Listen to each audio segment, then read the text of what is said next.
The most dangerous man in the city just knelt before the girl the world considered invisible. But before that came blood, bullets, and false vows powerful enough to destroy everything they had built. This is the story of Sienna Vale, a girl robbed of everything, and Lucien Moretti, a crime boss who never bows to anyone. Stay until the end to see how their love survives amidst the bloody conflict. And don't forget to like and comment the city you're watching in, so I know where this story has reached in the world. Rain didn't fall in Chicago that night. It attacked. It hammered the glass walls of the Blackthorn Foundation gala like fists demanding entry, turning the city outside into a blur of neon and shadow. Inside the marble ballroom, champagne flutes caught the light from crystal chandeliers, and laughter echoed off walls lined with portraits of dead rich men who'd built empires on broken backs. Camera flashes exploded in rhythmic bursts, freezing smiles that cost more than most people earned in a year. Sienna Vale stood at the edge of it all, invisible. Her hands trembled as she balanced a silver tray loaded with champagne glasses, the kind that weighed nothing but felt like anchors when you'd been carrying them for 4 hours straight. Sweat collected at the small of her back beneath the stiff gray uniform her stepmother had insisted she wear. Not as a guest, as staff. As a reminder that this world, the one her father had helped build before his heart gave out on a Tuesday morning 3 years ago, no longer belonged to her. It belonged to Vivienne Ashcroft now, her stepmother, the woman who'd smiled at the funeral and started selling off pieces of the Vale Empire before the dirt settled on the grave. Sienna's reflection caught in one of the ballroom's mirrored columns. 24 years old, and she looked exhausted. Dark circles under green eyes that used to sparkle when her father told her stories about building something that mattered. Brown hair pulled back so tight it hurt. Shoulders hunched like she was trying to disappear into herself. And maybe she was, because disappearing was easier than remembering who she used to be. "Move!" The voice came from behind her, sharp as broken glass. Seraphine. Sienna's stepsister swept past in a gown that probably cost more than the cafe Sienna barely kept alive on the south side. Crimson silk, diamonds at her throat, blonde hair styled into waves that photographers followed like sharks scenting blood. Seraphine Ashcroft was everything Chicago's elite wanted to see. Beautiful, cruel, and utterly convinced the world existed to worship her. "You're blocking the view," Seraphine hissed without looking at her. "Go refill something. Isn't that what you do now?" Sienna's jaw clenched, but she said nothing. She learned a long time ago that fighting back only made things worse. Vivienne had made sure of that. After her father died, Vivienne had systematically dismantled everything. The house Sienna grew up in, sold. The trust fund her father set up, mysteriously mismanaged into nothing. The seat on the foundation board that should have been Sienna's birthright, given to Seraphine instead. All that remained was a tiny bookstore cafe in a neighborhood most of these people wouldn't drive through with locked doors. Sienna poured every dollar she earned back into keeping the lights on and the coffee hot. It wasn't much, but it was hers. The only thing Vivienne couldn't take because the deed was buried in legal paperwork even her stepmother's lawyers couldn't crack. "Did you hear me?" Seraphine turned, her smile vicious. "Or are you too stupid to understand basic instructions?" Heat crawled up Sienna's neck. Around them, conversations continued. No one cared. Why would they? The help didn't matter. The help was furniture. "I heard you," Sienna said quietly. Her voice came out steady even though her hands shook. Small victory. Seraphine's eyes narrowed. "Then move." Sienna turned to go, but Seraphine's hand shot out and grabbed her wrist, hard. The champagne glasses rattled on the tray. "Actually," Seraphine said, her voice rising just enough to draw attention from the nearest cluster of guests, "I want everyone to see this." She yanked Sienna forward, nearly spilling the tray. "Look at her, Sienna Vale, daughter of Jonathan Vale, the man who helped build half this city. And now? Now she serves drinks at her own father's gala." Laughter rippled through the crowd. Polite, pointed, the kind that cut deeper than shouting. Sienna's face burned. She tried to pull her wrist free, but Seraphine's grip tightened. "Let go," Sienna said, low enough that only Seraphine could hear. "Why? Embarrassed?" Seraphine's smile widened. "You should be. You're pathetic. A cautionary tale. What happens when you're too weak to fight for what's yours?" Seraphine, tell me, Seraphine interrupted, her voice dripping with mock concern. Do you ever wonder what your life would have been like if Daddy hadn't been stupid enough to marry my mother? If he'd protected his precious little girl? She leaned in close. Probably not. Because nobody wants you, Sienna. Nobody ever has. You're nothing. You always have been. The words landed like punches. Sienna felt them settle in her chest, familiar and heavy. Because part of her, the part that woke up at 3 a.m. wondering if she'd make rent, the part that hadn't felt safe since her father died, believed them. That's enough. The voice came from across the ballroom, male, low, carrying the kind of authority that didn't need volume. Every conversation stopped. Sienna's head snapped up.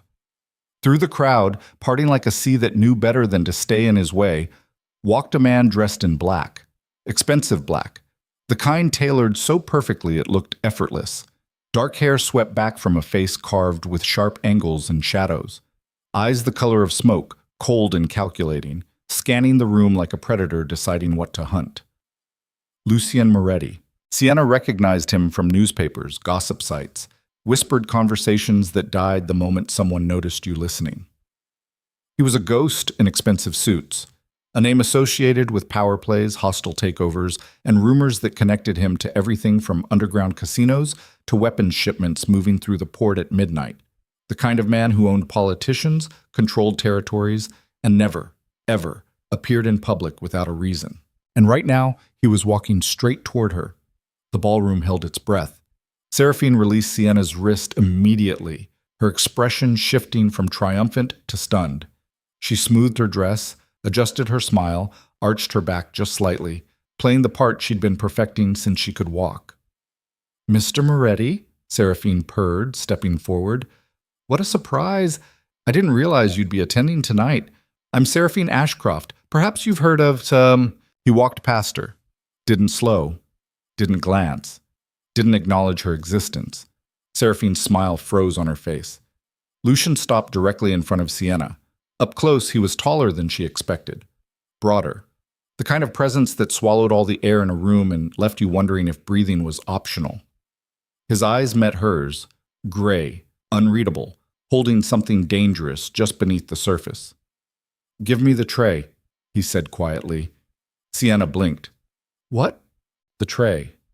He nodded toward the champagne glasses still balanced in her trembling hands. "Give it to me." She didn't move. Couldn't. Her brain was trying to catch up with what was happening and failing spectacularly. Lucien reached out slowly, his fingers brushing hers as he took the tray from her hands and set it on a nearby table without breaking eye contact. The simple gesture felt deliberate, controlled. Like everything he did carried weight she couldn't see yet. Then he extended his hand. "Dance with me." The ballroom erupted in whispers. Sienna stared at his hand like it might bite. I'm working. I can't." "You can." His voice dropped lower. Not threatening, almost gentle. "Dance with me, Sienna." Her name in his mouth sent a shiver down her spine. He knew who she was. How? Why? Behind Lucien, Seraphine's face twisted into something ugly. Viviane appeared from somewhere in the crowd, her expression calculating, trying to figure out the angle. Cameras swiveled toward them, every eye in the room locked on the exact moment when Chicago's most dangerous man offered his hand to the girl they'd all forgotten. Sienna's heart hammered against her ribs. This was a trap. Had to be. Men like Lucien Moretti didn't notice girls like her, didn't cross ballrooms for them, didn't look at them like they mattered, but his hand stayed extended, waiting. And for the first time in 3 years, someone saw her. Sienna took his hand. His fingers closed around hers, warm, solid, steady, and he led her onto the dance floor while the orchestra scrambled to start a waltz. The crowd parted automatically. No one touched Lucien Moretti, not unless he allowed it. He pulled her close, one hand settling at her waist, the other holding hers with surprising gentleness for a man rumored to have blood on his ledgers. They began to move, and Sienna realized with distant horror that she was trembling. "Breathe," he murmured, his mouth close to her ear. "You're safe." "Am I?" The words slipped out before she could stop them.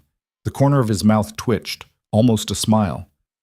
Safer than you were 30 seconds ago. They turned, and Sienna caught sight of Seraphine at the edge of the dance floor. Her stepsister looked like she might shatter glass with her teeth. Vivienne stood beside her, whispering something sharp. Cameras flashed. The entire gala watched them move across polished marble like this was the only thing happening in the world. Why? Sienna asked quietly. Lucien's eyes found hers. Why what? Why this? Why me? He was silent for 3 full rotations, the music swelling around them. When he finally spoke, his voice carried something she didn't expect. Truth. Because I've been watching you for 6 months, he said. Every Tuesday and Thursday. You open your cafe at 6 a.m. You make coffee for people who barely say thank you. You read to the neighborhood kids when their parents are working double shifts. You stay late fixing broken chairs and patching roof leaks yourself because you can't afford to hire anyone. He paused. And every night you walk home alone through streets that aren't safe, and you don't complain. You don't break. You keep going. Sienna's breath caught. You've been watching me? Yes. That's creepy, he finished. I know, but I needed to be sure. Sure of what? His grip on her waist tightened fractionally. That you were real. The waltz ended. They stopped moving, but neither let go. Around them, the ballroom remained frozen, waiting to see what happened next. Cameras clicked. Whispers built into a low roar. Lucien leaned closer, his voice dropping to something only she could hear. They destroyed you, he said. Your stepmother. Your stepsister. This entire room full of vultures pretending to be human. They took everything and convinced you it was your fault. Sienna's throat tightened. You don't know what you're talking about. Yes, I do. His eyes held hers. I know exactly what it feels like to be erased. To survive in a world that wants you gone. The difference is, I had the power to fight back. You didn't. But you survived anyway. That's rare, Sienna. Rarer than you realize. She didn't know what to say, didn't know if there were words for whatever was happening in her chest. Something hot and sharp and terrifying. I should go, she whispered. Not yet. He released her hand but didn't step back. Meet me tomorrow, 7 a.m., your cafe. Why? Because I'm going to give you a choice, Lucien said. Stay invisible. Keep surviving. Or let me show you what happens when someone finally sees you. Before Sienna could respond, he turned and walked away.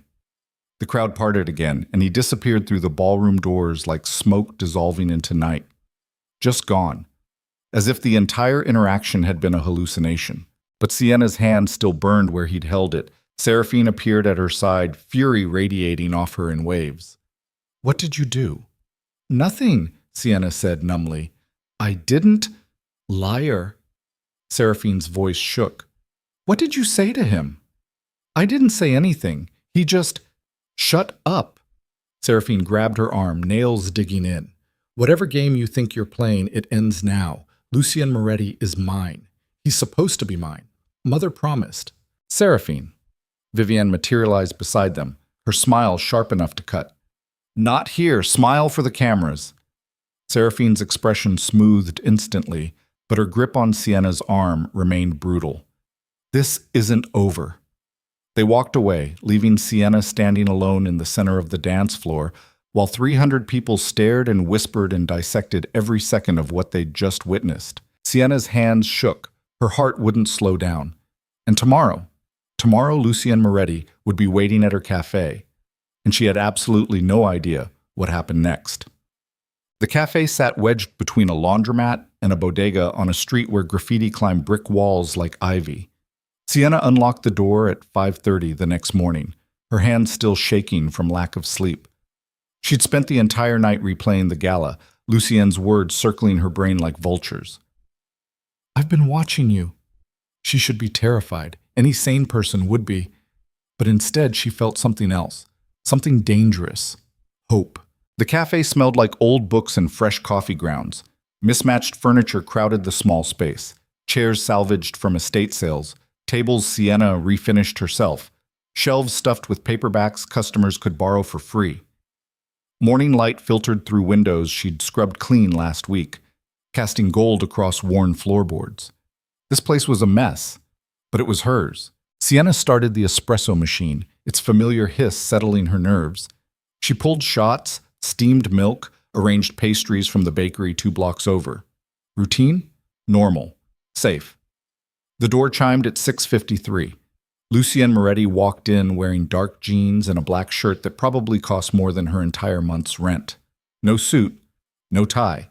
Just dangerous and devastating and completely out of place among her thrift store furniture. "You're early," Sienna said. "I'm always early." He scanned the cafe with the same intensity he'd used in the ballroom, taking inventory, calculating angles. "You built this yourself?"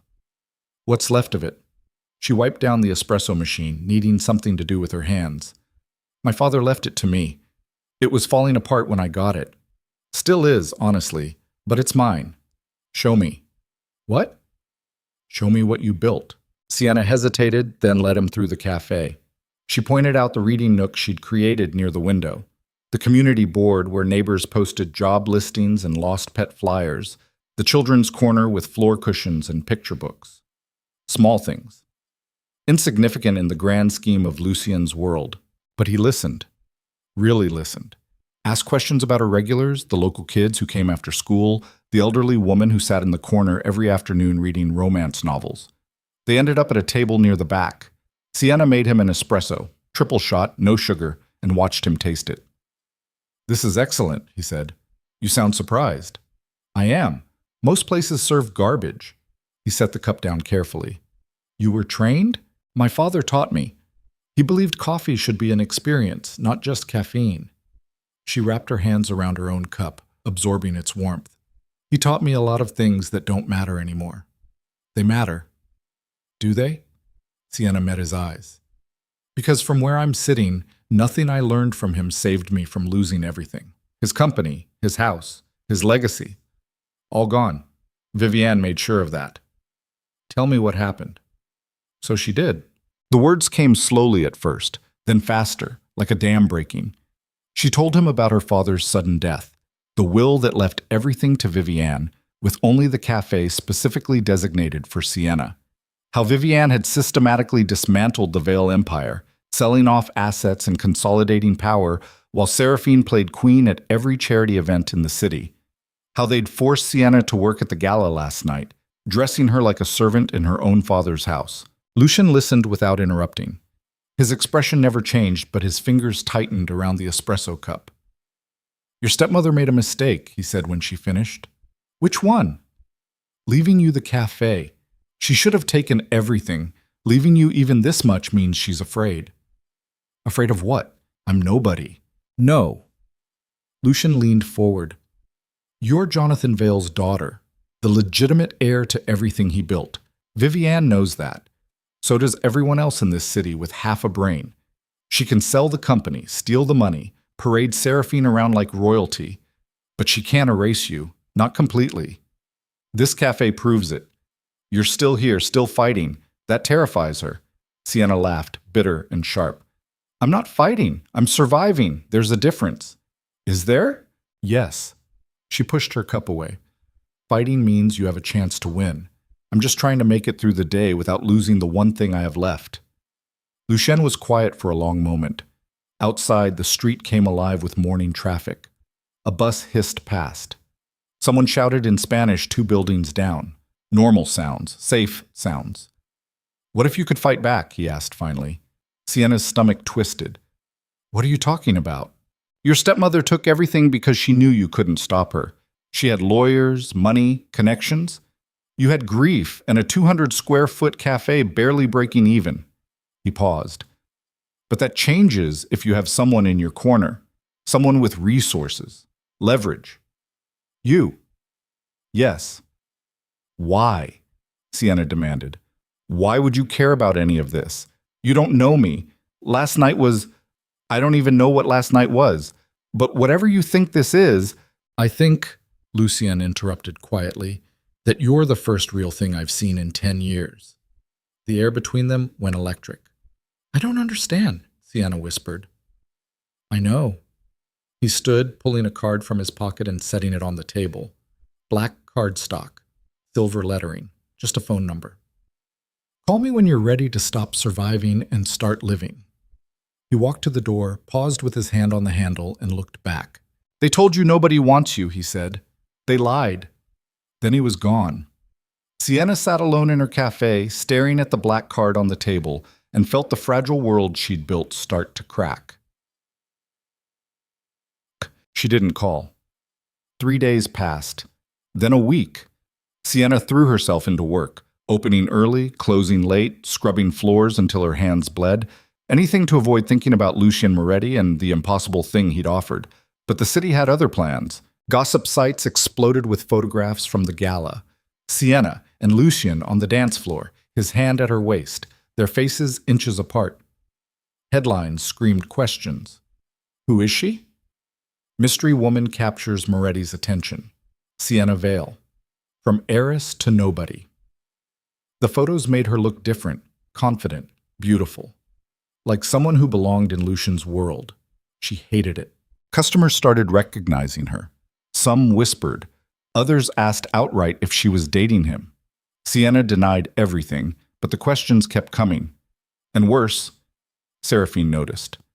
Her stepsister showed up at the cafe on Thursday afternoon, flanked by 2 friends who looked like they'd stepped off a magazine cover. They took a table near the window, ordered nothing, and made sure everyone in the cafe knew exactly who they were. This is adorable, Seraphine announced loudly, examining the bookshelves with exaggerated interest. Playing coffee shop owner. How rustic. Sienna ignored her, focusing on the espresso she was making for a regular. I mean it, Seraphine continued. It's brave.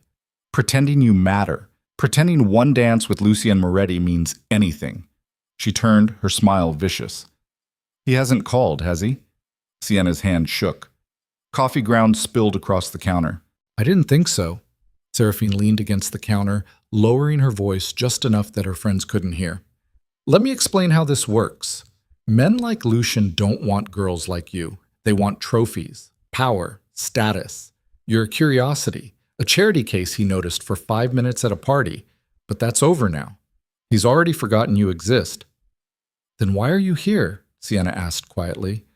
Seraphine's smile faltered, just for a second. To make sure you understand your place. I understand perfectly. Sienna met her stepsister's eyes. You're scared.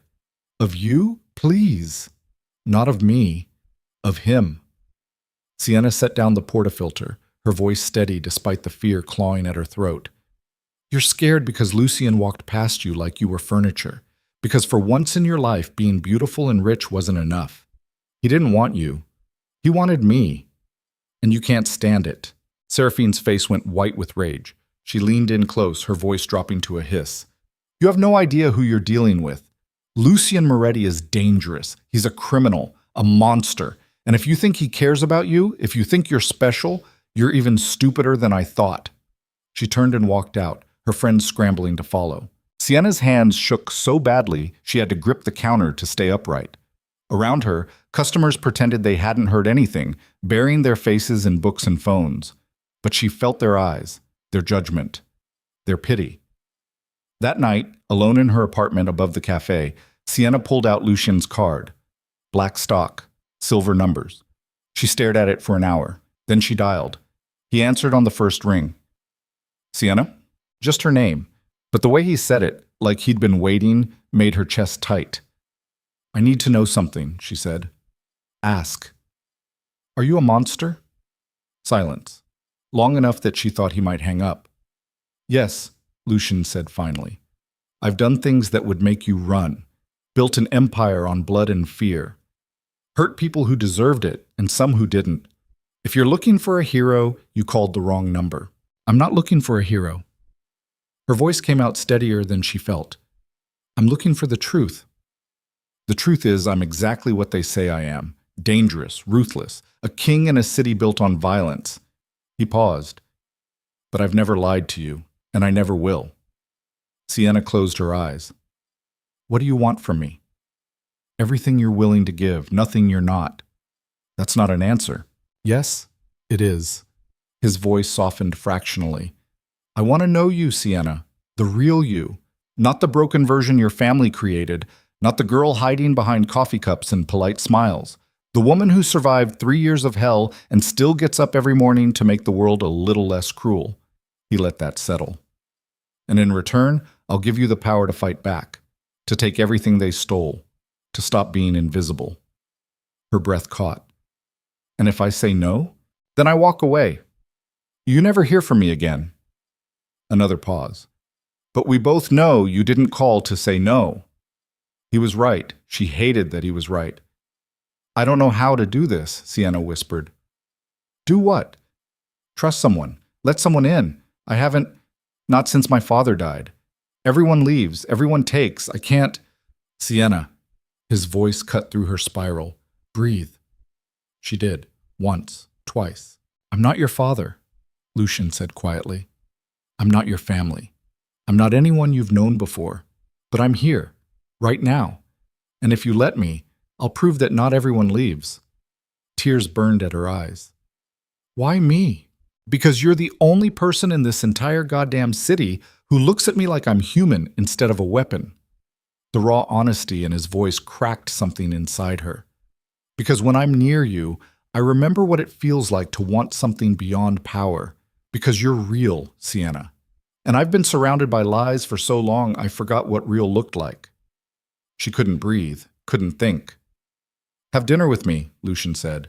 Tomorrow night, 7 o'clock. I'll pick you up. Where?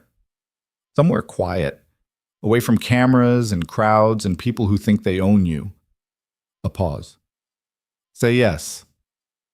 Sienna looked around her tiny apartment, at the secondhand furniture and cracked walls and the life she'd built from scraps, safe, small, lonely. Yes, she whispered, and just like that, everything changed. Lucien picked her up in a black car with windows too dark to see through. No driver. Just him, dressed in charcoal gray and looking like sin personified. He opened the door for her himself, and Sienna climbed in wearing the only dress she owned that didn't have coffee stains, a simple navy blue thing she'd bought at a thrift store 2 years ago. She felt ridiculous next to him. You look beautiful, he said as he slid behind the wheel. You're a terrible liar. I don't lie. He pulled into traffic, navigating the city streets with the ease of someone who owned them. That dress is perfect. You're perfect. Now I know you're lying. He glanced at her. You don't believe me. Should I? Eventually. The corner of his mouth lifted. But I'll earn it first. They drove north, leaving the city lights behind, climbing into hills where houses sat behind gates and old money slept. Lucien pulled up to a restaurant Sienna had only seen in magazines. The kind of place that didn't advertise because if you had to ask, you couldn't afford it. Lucien, trust me. Inside, they were led to a private room overlooking the city. Floor-to-ceiling windows, a single table, candles that cast more shadow than light. No other diners, no staff hovering, just silence and the view and Lucien watching her like she was the only thing in the room. You bought out the entire restaurant, Sienna said. Yes. That's insane. That's privacy. He poured her wine. Red. Expensive. I wanted you to feel safe. Safe? She laughed. I'm having dinner with a man half the city fears. Safe isn't exactly the word I'd use. Are you afraid of me? She should be. Everything about him screamed danger, but when she looked at him across the table, really looked, she didn't see the monster from the headlines. She saw loneliness. No, Sienna admitted. I'm not afraid of you. I'm afraid of this. This? Whatever this is. Whatever we're doing. Because it feels like falling, and I don't know if there's anything to catch me at the bottom. Lucien set down his wine glass. Then let me be very clear. I will catch you every time, no matter what. You can't promise that. I just did. They stared at each other across candlelight and expensive wine, and Sienna felt the last of her resistance crumble. Tell me about your empire, she said finally. The real story. Not the sanitized version. So he did. Lucien told her about growing up in Brooklyn, watching his father work 3 jobs and still come home with nothing. About being 15 when his father died and his mother followed 6 months later from grief. About surviving on the streets, learning that power was the only currency that mattered. About building something from nothing, brick by bloody brick, until he controlled enough of the city to never be powerless again. I'm not proud of everything I've done, he said, but I don't apologize for surviving, for taking what I needed when the world refused to give it. And now? Sienna asked. What do you need now? His eyes found hers. Something I can't take. What's that? You. The word hung between them, dangerous and impossible and so desperately honest it hurt. I'm not, Sienna started. Anna, you're exactly. He leaned forward. You're everything I didn't know I was looking for. And I know that's insane. I know we barely know each other, but I've spent my entire life reading people, Sienna, calculating angles, finding weaknesses. And when I look at you, I don't see a weakness to exploit. I see a strength I want to protect. I don't need protection. I know. That's why I'm offering it anyway. Dinner arrived. Food Sienna barely tasted because she couldn't stop looking at the man across from her. They talked for hours, about books and music and the small moments that made life bearable. Lucien confessed he collected first editions because they reminded him that some things lasted.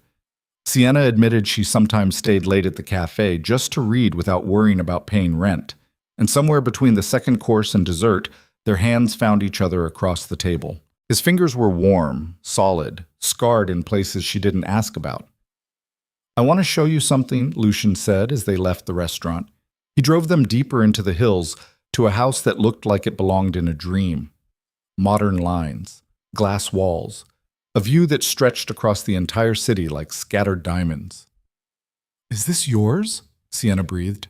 Yes, he led her inside, but I'm thinking about selling it. Why? Because it's empty.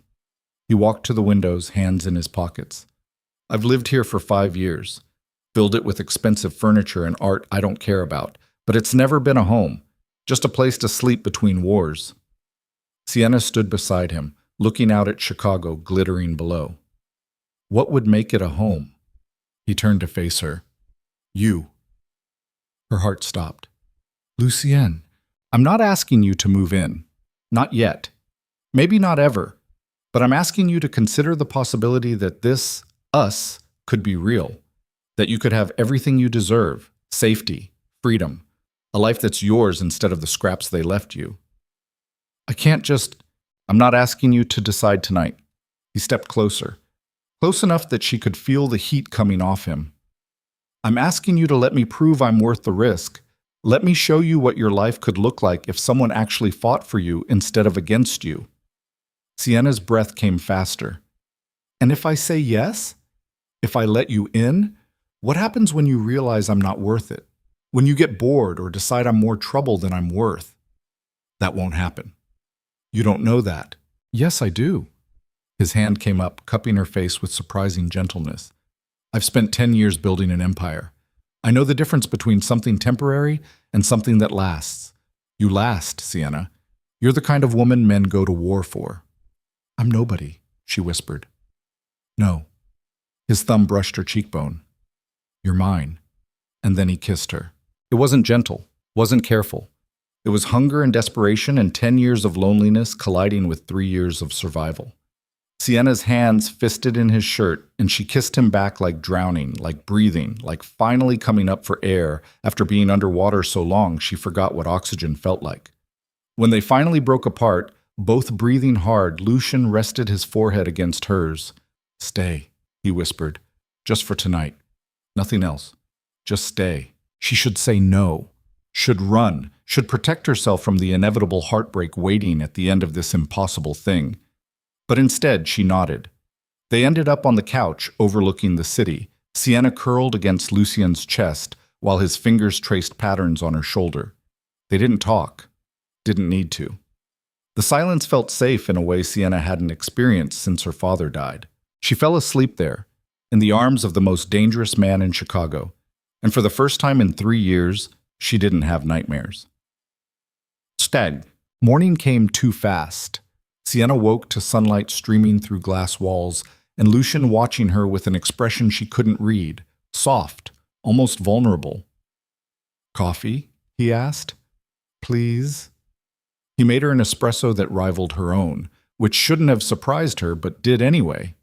They sat on the balcony while the city woke up below them, and Sienna let herself imagine, just for a moment, what it would feel like to have this every morning. I need to get back, she said finally. "The cafe opens in an hour. I'll drive you." They didn't talk on the way back, but when Lucien pulled up outside the cafe, he caught her hand before she could leave. "This is real," he said. "Whatever happens next, whatever they try to do to us, this is real. Remember that." Sienna nodded, throat too tight for words. She climbed out of the car and walked into her cafe, and when she looked back, Lucien was still there, watching, waiting, making sure she got inside safely. And that's when Sienna knew she was in serious trouble. Because Lucien Moretti wasn't just dangerous, he was everything she'd ever wanted and couldn't afford to keep. The first package arrived 3 days later. Sienna found it on the cafe counter when she came downstairs. A black box tied with silver ribbon. No card. No note. Just expensive packaging that screamed Lucien's name. Inside was a key, and an address she recognized immediately. The apartment building 6 blocks away. The one she passed every day on her walk home. The one with the rooftop garden and floor-to-ceiling windows and rent that cost more than she made in 2 months. Her phone buzzed. "Lucien. Unit 4B. It's yours. No strings. No expectations. Just somewhere safe to sleep that isn't above a cafe with a broken furnace."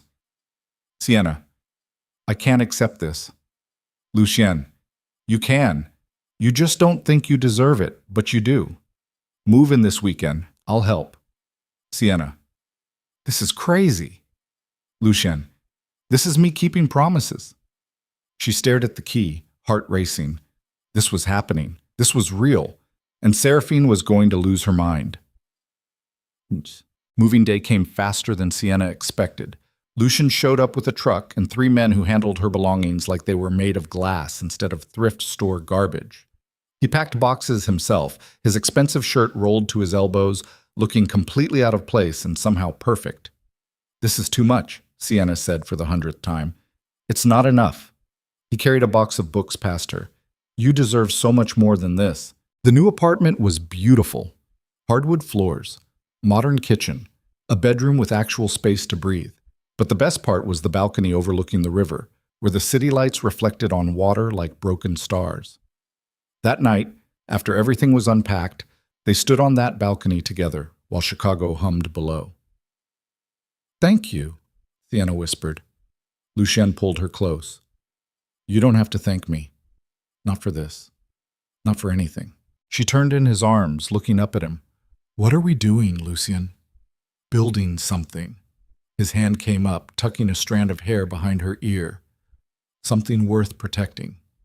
And then he kissed her again, slower this time, deeper, like he had all the time in the world and intended to use every second. When they finally broke apart, Sienna rested her head against his chest and listened to his heartbeat, steady, real, hers. For the first time since her father died, she felt safe. But safety never lasted long in Lucien Moretti's world, and neither of them saw the storm coming until it was too late. The first crack appeared on a Tuesday morning when Sienna opened the cafe and found Viviane waiting inside. Her stepmother sat at the corner table like she owned it, which in a legal sense she nearly had tried to. Perfectly pressed suit, hair pulled back so tight it looked painful. Manicured nails drumming against the tabletop in a rhythm designed to irritate. Sienna's stomach dropped. "How did you get in?" "I still have keys from when your father owned this place." Viviane's smile was all teeth. "Before he made the mistake of leaving it to you instead of someone competent." "Get out." "No." Viviane crossed her legs. "We need to talk. About Lucien Moretti. About the very stupid game you're playing." Sienna's hands clenched. She wanted to throw her stepmother out physically. Watch her stumble onto the sidewalk in those expensive heels. But violence wasn't her language. Never had been. "I'm not playing anything," Sienna said. "Really?" "Because from where I'm sitting, you're in way over your head." Viviane leaned forward. "Do you have any idea who Lucien Moretti actually is? What he does?" "I know enough." "You know nothing." Viviane's voice went sharp. "He's a criminal, Sienna. He runs guns through the port, launders money through half the businesses in this city. 3 years ago, 2 men who crossed him disappeared. They found pieces of one of them in a dumpster near Cicero Avenue. The other one? Never found." Sienna's throat tightened, but she kept her voice steady. "I don't believe you. I don't care what you believe. I care about damage control." Vivienne stood, smoothing her skirt. Seraphine was supposed to marry him. We had an arrangement, a business merger that would have secured our family's position for the next decade. But then you showed up at that gala looking pathetic, and he decided to play white knight. Now my daughter is humiliated, our deal is falling apart, and you're the reason why. Your deal? Sienna's voice rose despite her best efforts. You arranged for Seraphine to marry him without asking either of them? That's how power works. Something your father never taught you because he was too busy pretending the world ran on kindness and hard work. Vivienne walked closer, invading Sienna's space. Let me be very clear. End this. Whatever fantasy you're living with Lucien, kill it. Walk away. Go back to making coffee and pretending you matter. Because if you don't, I will destroy what little you have left. You already took everything. No, I left you this cafe because legally I couldn't take it. But laws can change. Permits can be revoked. Health inspections can find violations that shut you down permanently. She paused at the door. You have 1 week to break things off with Lucien. After that, I stop being nice. The door chimed shut behind her. Sienna stood frozen, her hands shaking so badly she had to grip the counter. Around her, the cafe felt smaller, colder, like the walls were closing in. Her phone buzzed. Lucien. Good morning. Coffee later? She stared at the message for a full minute before her fingers moved. Sienna, we need to talk. They met at a park near the river, away from cameras and curious eyes. Lucien arrived in running clothes, black everything, because apparently the man didn't own color, looking unfairly perfect for someone who'd probably been awake since 4 a.m. running an empire. What's wrong? He asked immediately, reading her face. Sienna told him everything. Vivienne's visit, the threats, the arrangement with Seraphine. All of it spilled out in a rush while Lucien listened with an expression that grew darker with every word. When she finished, he was silent for a long moment. Say something, Sienna whispered. Your stepmother is right about one thing. His voice came out flat, controlled, dangerous. I am everything she said. The guns, the money, the men who disappeared. He met her eyes. I told you I was a monster. This is what that looks like. I don't care. You should. Well, I don't. Sienna stepped closer. I care that Vivienne thinks she can threaten me into giving you up. I care that she's been selling off pieces of my father's legacy to buy power for Seraphine. I care that she's trying to control my life like I'm a chess piece instead of a person. She can hurt you, Sienna. Destroy the cafe. Make your life hell. She's been making my life hell for 3 years. This isn't new. It's different now. Lucien's jaw tightened. Before you were beneath her notice, background noise. But now you're with me, and that makes you a target, not just for Vivienne, for everyone who wants leverage over me. And there are a lot of people who want that. So what are you saying? We should end this? I'm saying you deserve to know the cost. He turned away, staring at the river. If you stay with me, your life gets complicated, dangerous. People will come after you to get to me. Vivienne is just the beginning. Fear crawled up Sienna's spine, but underneath it, something else burned hotter. Anger. I'm so tired, she said quietly, of people telling me what I deserve, what I should want, how I should live. Vivienne, Seraphine, every person who looked through me like I was invisible, and now you're doing it too.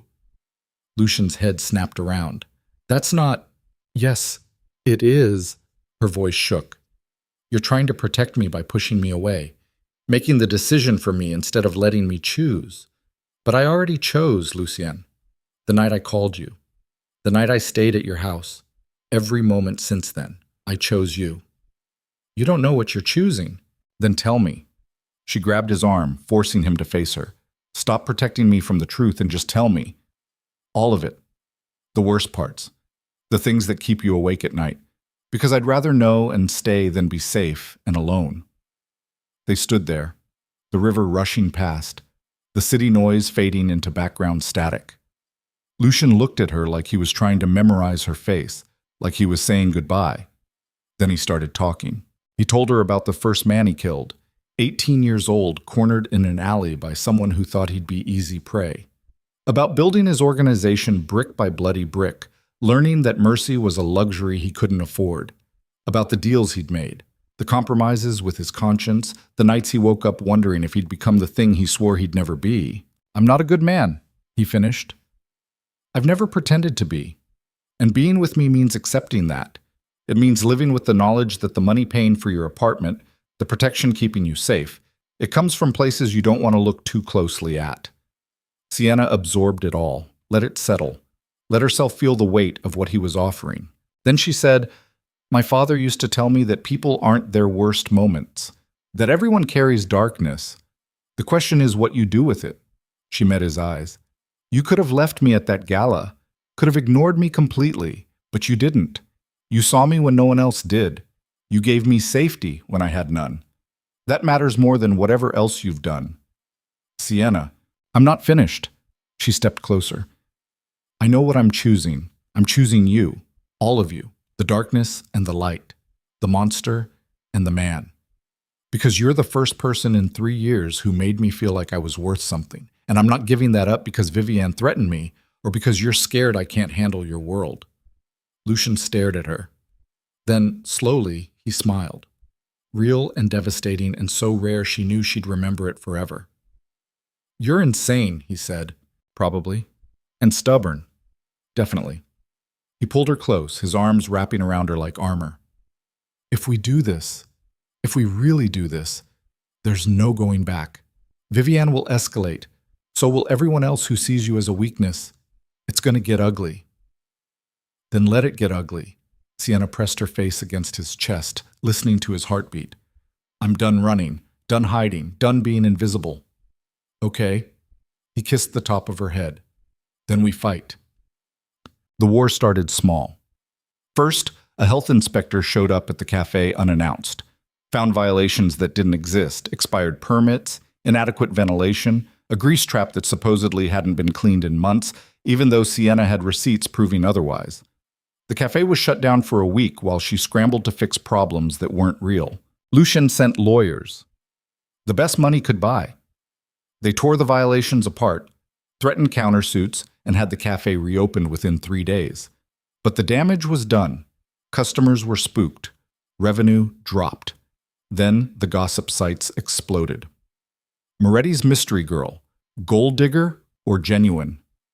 Sources say Sienna Vale manipulated her way into billionaire's bed, former heiress now chasing money through Chicago's most dangerous man. The articles were vicious. Photos of Sienna leaving Lucien's building at odd hours, twisted to look incriminating. Quotes from anonymous sources painting her as calculating and desperate.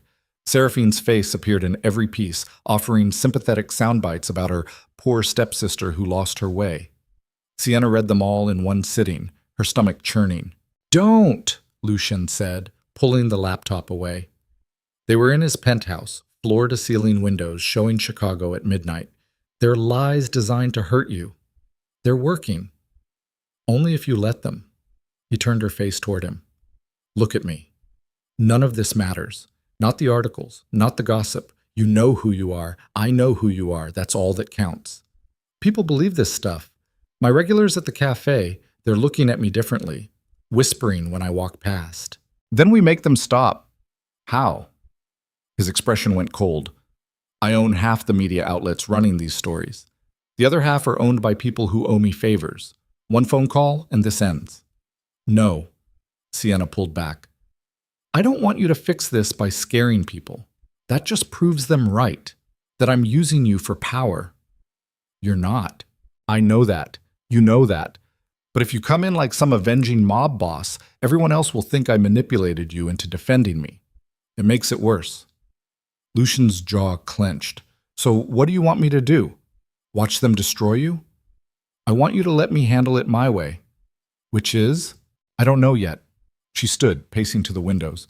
Below, the city glittered like broken glass. "But I'm not hiding, and I'm not running. Viviane wants me to disappear. Seraphine wants me humiliated. I'm not giving them that satisfaction." Lucien watched her with an expression she couldn't read. Pride, maybe? Or concern. "You're sure?" he asked. "No, but I'm doing it anyway." He crossed to her, pulling her against him. They stood there wrapped in each other while Chicago sprawled below, and Sienna tried not to think about how fragile this all felt, how easily it could shatter. Yeah. The second attack came 3 days later. Sienna was closing the cafe when two men walked in, big, scarred. The kind who looked like violence was their native language. One locked the door behind them, flipping the sign to closed. Her heart hammered. "We're closing." "We know." The taller one smiled, no warmth in it. "We're here to deliver a message." "From who?" Does it matter? He walked closer, slow and deliberate. You've been making some powerful people very unhappy, Sienna. They think maybe you need a reminder about knowing your place. She backed toward the counter, calculating distances. The phone was 10 feet away. The knife she used to cut pastries, 5. But she'd never used a weapon on a person. Didn't know if she could. "Lucien will," she started. "Lucien Moretti isn't here." The man's smile widened. "And he can't protect you every second of every day. Eventually, you're alone. And when you're alone, bad things happen."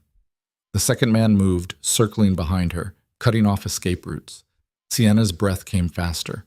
"What do you want?" "Just to talk." The tall one leaned against a table.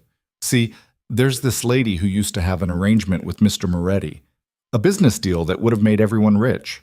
But then you showed up and ruined it. Now she's unhappy, and when she's unhappy, we're unhappy. You following? Viviane sent you." "Smart girl." He picked up a coffee cup from the nearest table, examining it like it was interesting. Then he threw it against the wall. It shattered, pieces scattering across the floor. "Here's how this works. You disappear. Leave Chicago, leave Lucien, go somewhere far away and stay there. Do that, and we forget this conversation ever happened. And if I don't, then accidents start happening. Maybe a fire. Maybe someone gets hurt. Maybe you." He stepped closer. "Or maybe we go after that boyfriend of yours. And trust me, even Lucien Moretti bleeds when you cut him right." Terror turned her blood to ice, but underneath it, rage burned hotter. "Get out," Sienna said. Her voice didn't shake. Small miracle. Wrong answer. The tall man moved fast, grabbing her arm and slamming her against the counter hard enough to knock the wind from her lungs. Pain exploded through her ribs. His face was inches from hers, breath hot and sour. "You think you matter?" he hissed. "You're nothing. A scared little girl playing dress-up in a dead man's cafe. And when Moretti gets bored of you, and he will, there won't be anyone left to protect you from what's coming." Sienna's hand found the knife. She didn't think, just acted. Brought it up hard and fast, slashing across his forearm. Blood sprayed. The man jerked back, cursing. "You bitch!" The door exploded inward. Lucien came through it like a storm, 3 men at his back. He took in the scene in half a second. Sienna against the counter, blood on her hands. The 2 men who'd made the fatal mistake of touching what was his. What happened next was brutal. Lucien moved with precision, no wasted motion. He grabbed the tall man by the throat and drove him into the wall hard enough to crack plaster. The second man tried to run, got 3 steps before Lucien's men caught him, slamming him face first into a table. "Who sent you?" Lucien's voice was dead calm, terrifying in its control. The tall man choked, clawing at Lucien's hand. "I don't—" Lucien squeezed harder. "Wrong answer. Try again." "Volkov." The word came out strangled. "Konstantin Volkov hired us." Sienna's blood ran cold. She'd heard that name in the news. Russian arms dealer. One of Lucien's biggest competitors for control of the port. Lucien's expression didn't change. "Viviane connected you to him." Not a question, a statement. The man's eyes went wide.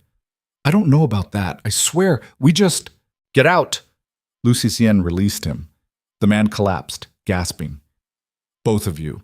And tell Volkov that if he comes near Sienna again, I'll burn everything he's built to the fucking ground." The men scrambled for the door, bleeding and terrified. Gone within seconds. Silence filled the cafe.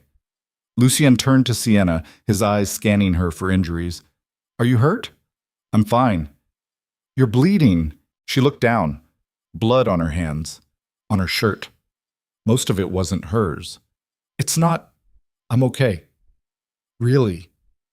He crossed to her in 3 strides, hands gentle as they checked her arms, her face, her ribs, where she'd been slammed into the counter. When he found the bruise already forming, his jaw went tight. "I'm going to kill them," he said quietly. No. Sienna grabbed his wrist. Don't, it's what they want. What Vivienne wants. For you to lose control and prove you're the monster everyone says you are. I am the monster everyone says I am. Then prove them wrong. Her voice cracked. Please, don't become what they expect. Don't let them win by turning you into something you're not. Lucien stared at her. Then slowly the rage in his eyes shifted into something else, something that looked like wonder. How are you real? He whispered. I don't know, but I am. And I need you to be real too. The version that dances with invisible girls at galas, not the version that burns cities down. He pulled her close, careful of her bruises. You can't ask me not to protect you. I'm not. I'm asking you to be smart about it, strategic, the way I know you can be. She looked up at him. Vivienne connected you to Volkov because she knows you'll retaliate. She's trying to start a war that destroys us both. Then what do you suggest? We find proof, evidence that ties Vivienne to Volkov, and we use it to destroy her the legal way. No blood, no bodies, just cold, hard consequences. One of Lucien's men cleared his throat. Boss, we should move. Cops might have been called. Lucien nodded. Take Sienna to the penthouse. I'll handle cleanup.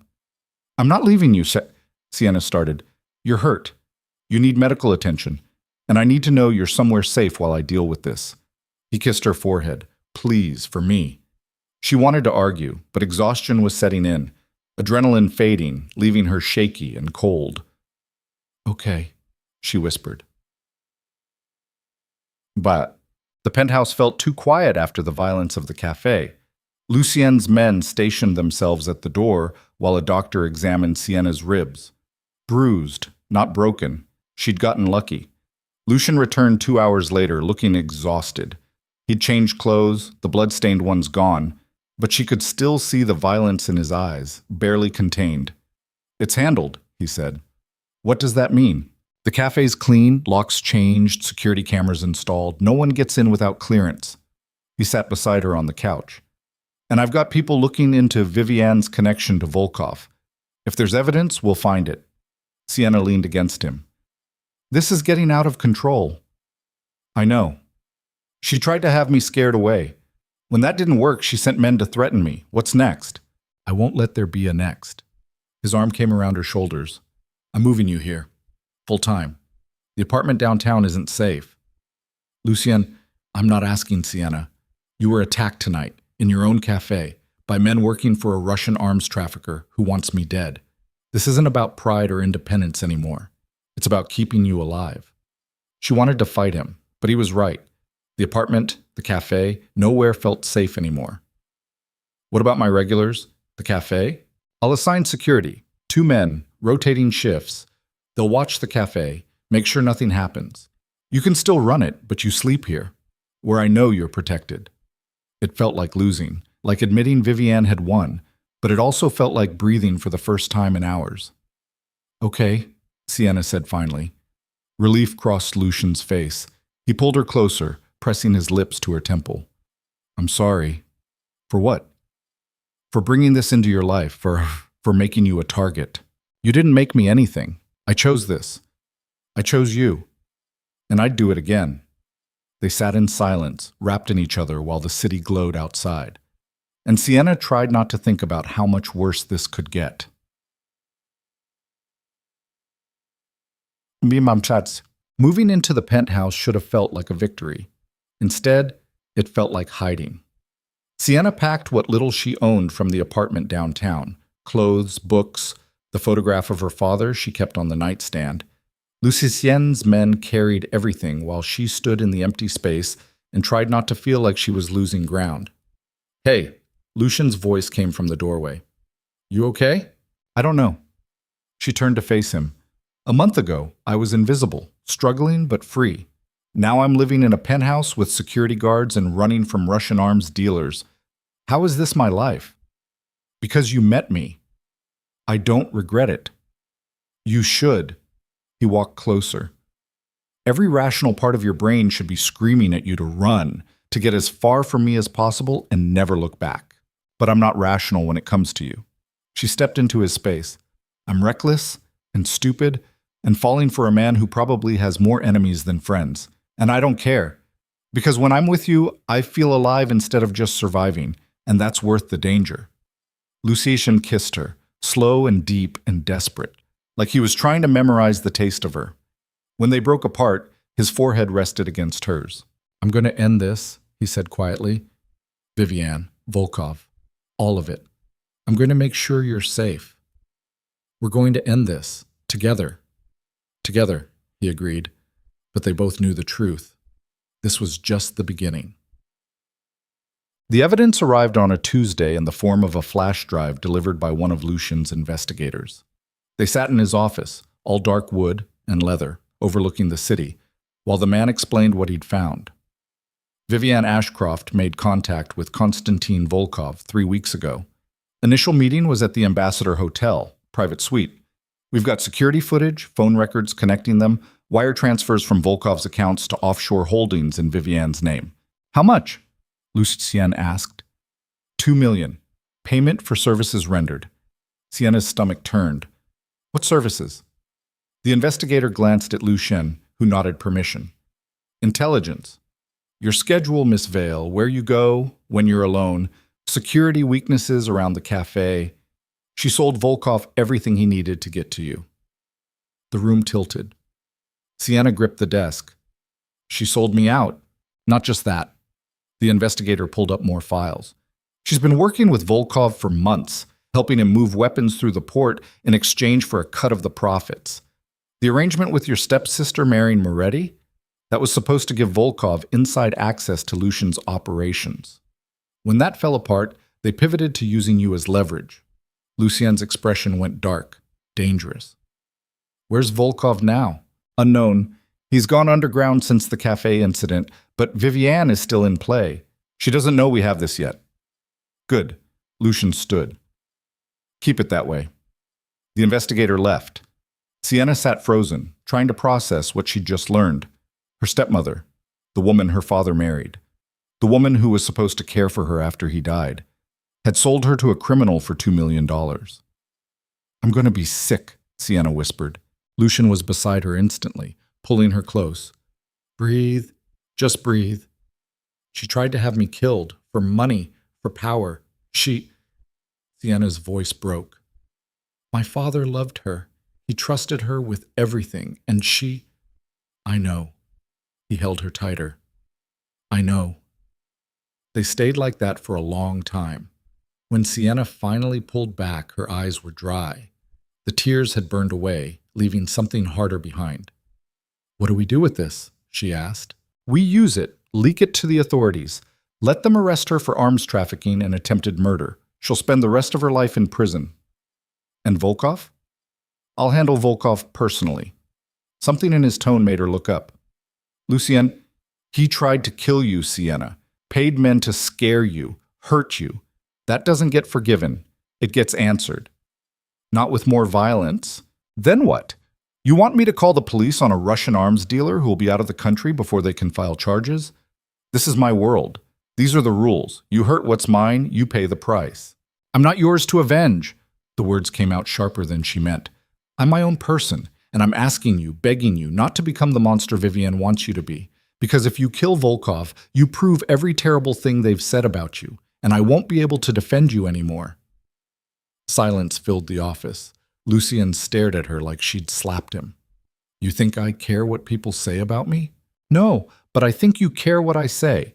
And I'm telling you, if you go after Volkov with blood in mind, you lose me." "You don't mean that."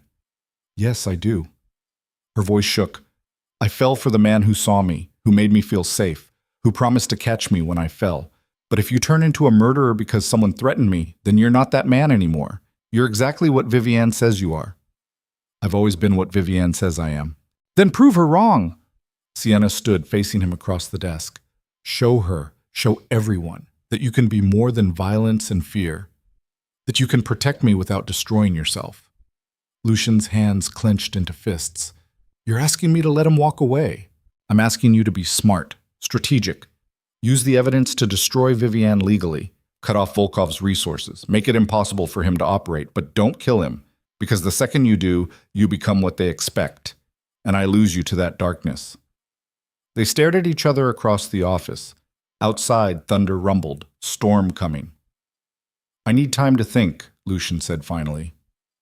Okay. Go to the bedroom, try to sleep. I'll be up later. Sienna wanted to stay. To push. But she could see the war happening behind his eyes, between the man he was and the man he'd been. She left him there, alone in his office, and hoped like hell she'd said the right things. She woke to thunder and rain hammering the windows. The bed beside her was empty, cold. Lucien hadn't come to bed. Sienna found him on the balcony, standing in the rain like he couldn't feel it, soaked through, staring at the city with an expression that broke her heart. Lucien. My father was a good man, he said without turning. Worked himself to death trying to provide for us. And when he died, I was 15 and angry and so goddamn scared I could barely breathe. I swore I'd never be powerless again, that I'd build something strong enough to protect the people I loved.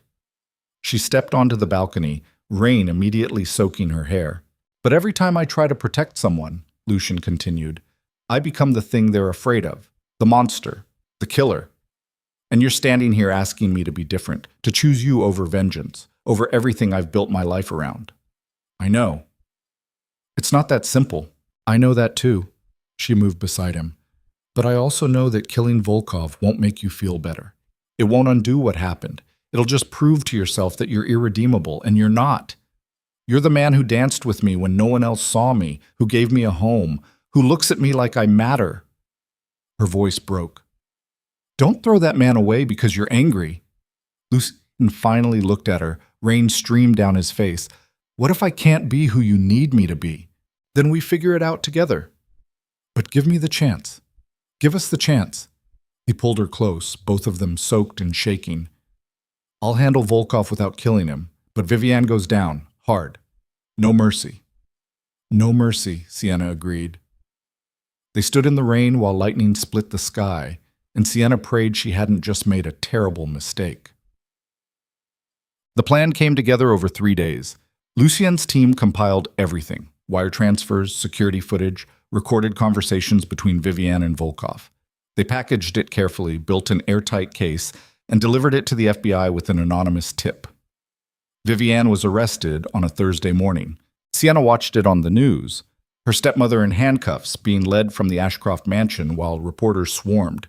Seraphine stood in the background crying for the cameras, playing victim. It's over, Lucien said beside her.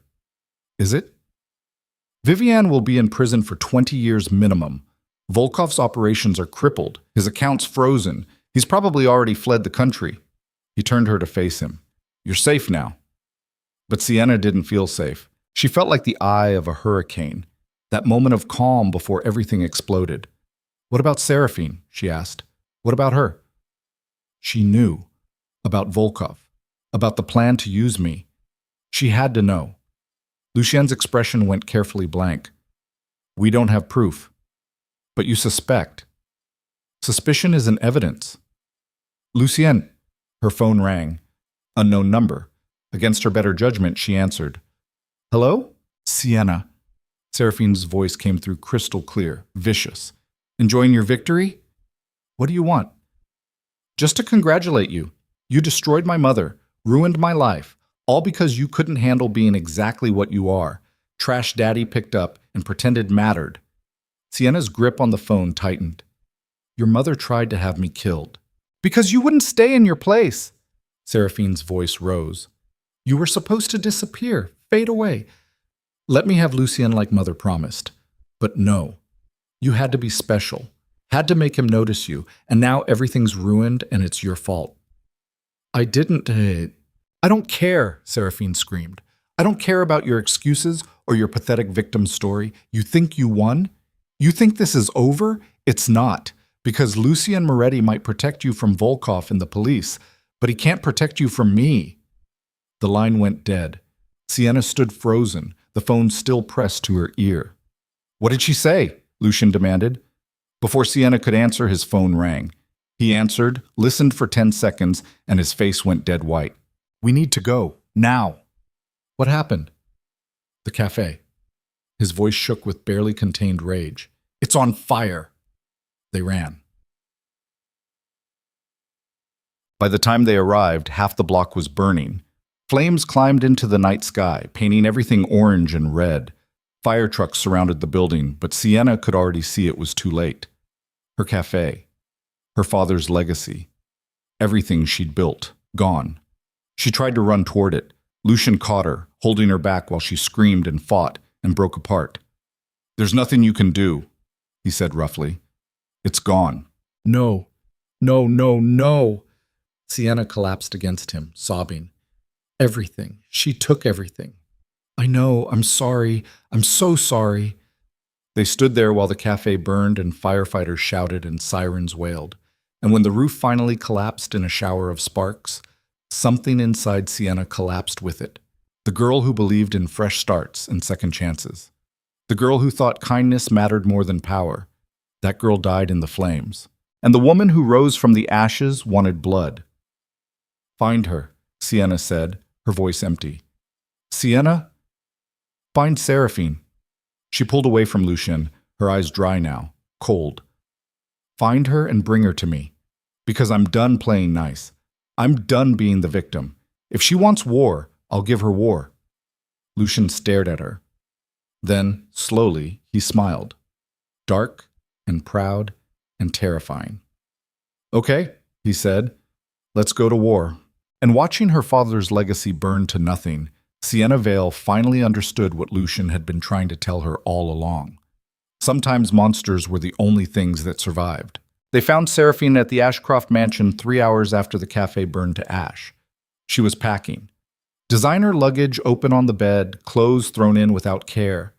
Her hands shook as she folded a silk blouse, and when Lucien's men kicked in the bedroom door, she didn't even scream. Just froze. Mascara streaked down her face, looking like exactly what she was. Guilty. "Get her in the car," Lucien said. Seraphine didn't fight, didn't speak. She let them drag her out through the mansion's service entrance while neighbors slept and security cameras mysteriously malfunctioned.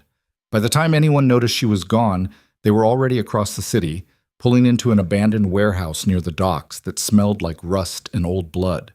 Sienna stood in the center of that warehouse waiting, and when they brought Seraphine in, wrists zip-tied, makeup ruined, expensive dress torn at the hem, she felt nothing. No satisfaction, no triumph, just cold, empty rage. "Sit her down," Sienna said. They shoved Seraphine into a metal chair. She looked up at Sienna with red-rimmed eyes, trying to find the girl she'd spent 3 years destroying, the pathetic stepsister who took every insult and kept her head down. That girl was gone. "You burned my cafe," Sienna said. Her voice came out flat. Dead.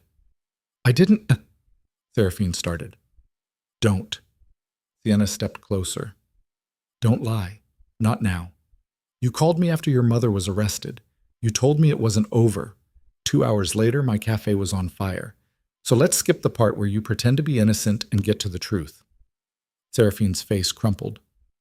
"You ruined everything." "I didn't do anything except exist. That's all I ever did. But it was enough to make you hate me. You stole him." Seraphine's voice cracked. "Lucien was supposed to be mine. Mother promised. She said if I played the perfect daughter, if I smiled for the cameras and acted like I cared about charity galas and pretended to be everything he wanted, he'd marry me. We'd have power, real power. But then you showed up in your pathetic gray uniform looking like a kicked puppy, and he crossed the room for you. He didn't even see me. So you tried to destroy me. I tried to put you back in your place." Seraphine lunged forward against the zip ties. "You were supposed to be nothing. You were nothing. Your father's little mistake who got lucky with a cafe inheritance. But you wouldn't disappear. You wouldn't break. And then Lucien made you matter, and I couldn't stand it." Sienna absorbed the words. Let them settle into the hollow space where her heart used to be. "The fire," she said quietly. "How'd you do it?" "I hired someone. Paid him to make it look like an electrical problem. He was supposed to wait until you were inside." Seraphine's eyes went wild. "You were supposed to die, Sienna. You were supposed to burn with that stupid cafe and finally be gone. But you weren't there. You were safe in Lucien's penthouse. And now everything's ruined, and it's still your fault." The warehouse went silent. Sienna heard her own breathing, felt her pulse in her throat, watched Seraphine break down completely, sobbing and screaming about fairness and promises and how life wasn't supposed to work this way. And all Sienna could think was how easy it would be to kill her. One phone call. Lucien's men would handle it, make Seraphine disappear into the river or a landfill or any of the places bodies went when people like Lucien Moretti wanted them gone. No trial, no prison, just permanent silence. Sienna. Lucien's voice came from behind her, low, careful. What do you want to do? She turned to look at him. He stood in shadow, hands in his pockets, watching her with an expression that said he'd do whatever she asked. Murder included. No judgment. No hesitation. That's what loving a monster meant, having access to violence whenever you wanted it. I want her to suffer, Sienna whispered. Done. No. She shook her head. Not like that. I want her to lose everything the way I did. Her name, her reputation, her freedom. I want her in prison next to her mother, knowing she destroyed her own life because she couldn't handle being second best. Lucien studied her. You're sure? Yes. Even though she tried to kill you? Especially because she tried to kill me. Sienna looked back at Seraphine, who'd gone quiet, listening with growing horror. Because if I kill her, I become what she thinks I am, a monster who stole her life. But if I let the justice system destroy her, if I watch her get dragged through court and convicted and sentenced, then I prove I'm better than her. Better than all of them. Lucien walked to her, cupping her face gently. You're better than me, too. No, I'm just learning from you. Strategy over emotion, long-term consequences over short-term satisfaction. She leaned into his touch. You taught me that. He kissed her forehead. Then he turned to his men. Call the police. Anonymous tip about the arsonist. Make sure they find the guy she hired and that he flips on her immediately. I want her in handcuffs by morning. No, Seraphine screamed. No, please, I'm sorry, Sienna. Please, we're family. We were never family. Sienna's voice cut through the warehouse like a blade. You made sure of that, every insult, every humiliation, every time you looked through me like I was invisible. You taught me exactly what we were to each other, and now you get to live with the consequences. They left Seraphine zip-tied to the chair, sobbing, while Lucien made the call that would end her life as she knew it. By sunrise, police would have the arsonist in custody. By noon, he'd give up Seraphine to cut a deal. By dinner, she'd be arrested for attempted murder and arson. Viviane in prison. Seraphine joining her. The Ashcroft Empire in ruins. Sienna should have felt victorious. Instead, she felt hollow. Boats. The penthouse was quiet when they returned. Rain had started again, drumming against windows while Chicago glittered below. Sienna stood in the living room still smelling like smoke, her clothes ruined, her hands shaking, everything she'd built. Gone. The cafe. The community she'd created. The one piece of her father's legacy she'd managed to protect. Ash now. Hey! Lucien wrapped his arms around her from behind. Talk to me. I don't know what to say. Then don't say anything. Just feel it.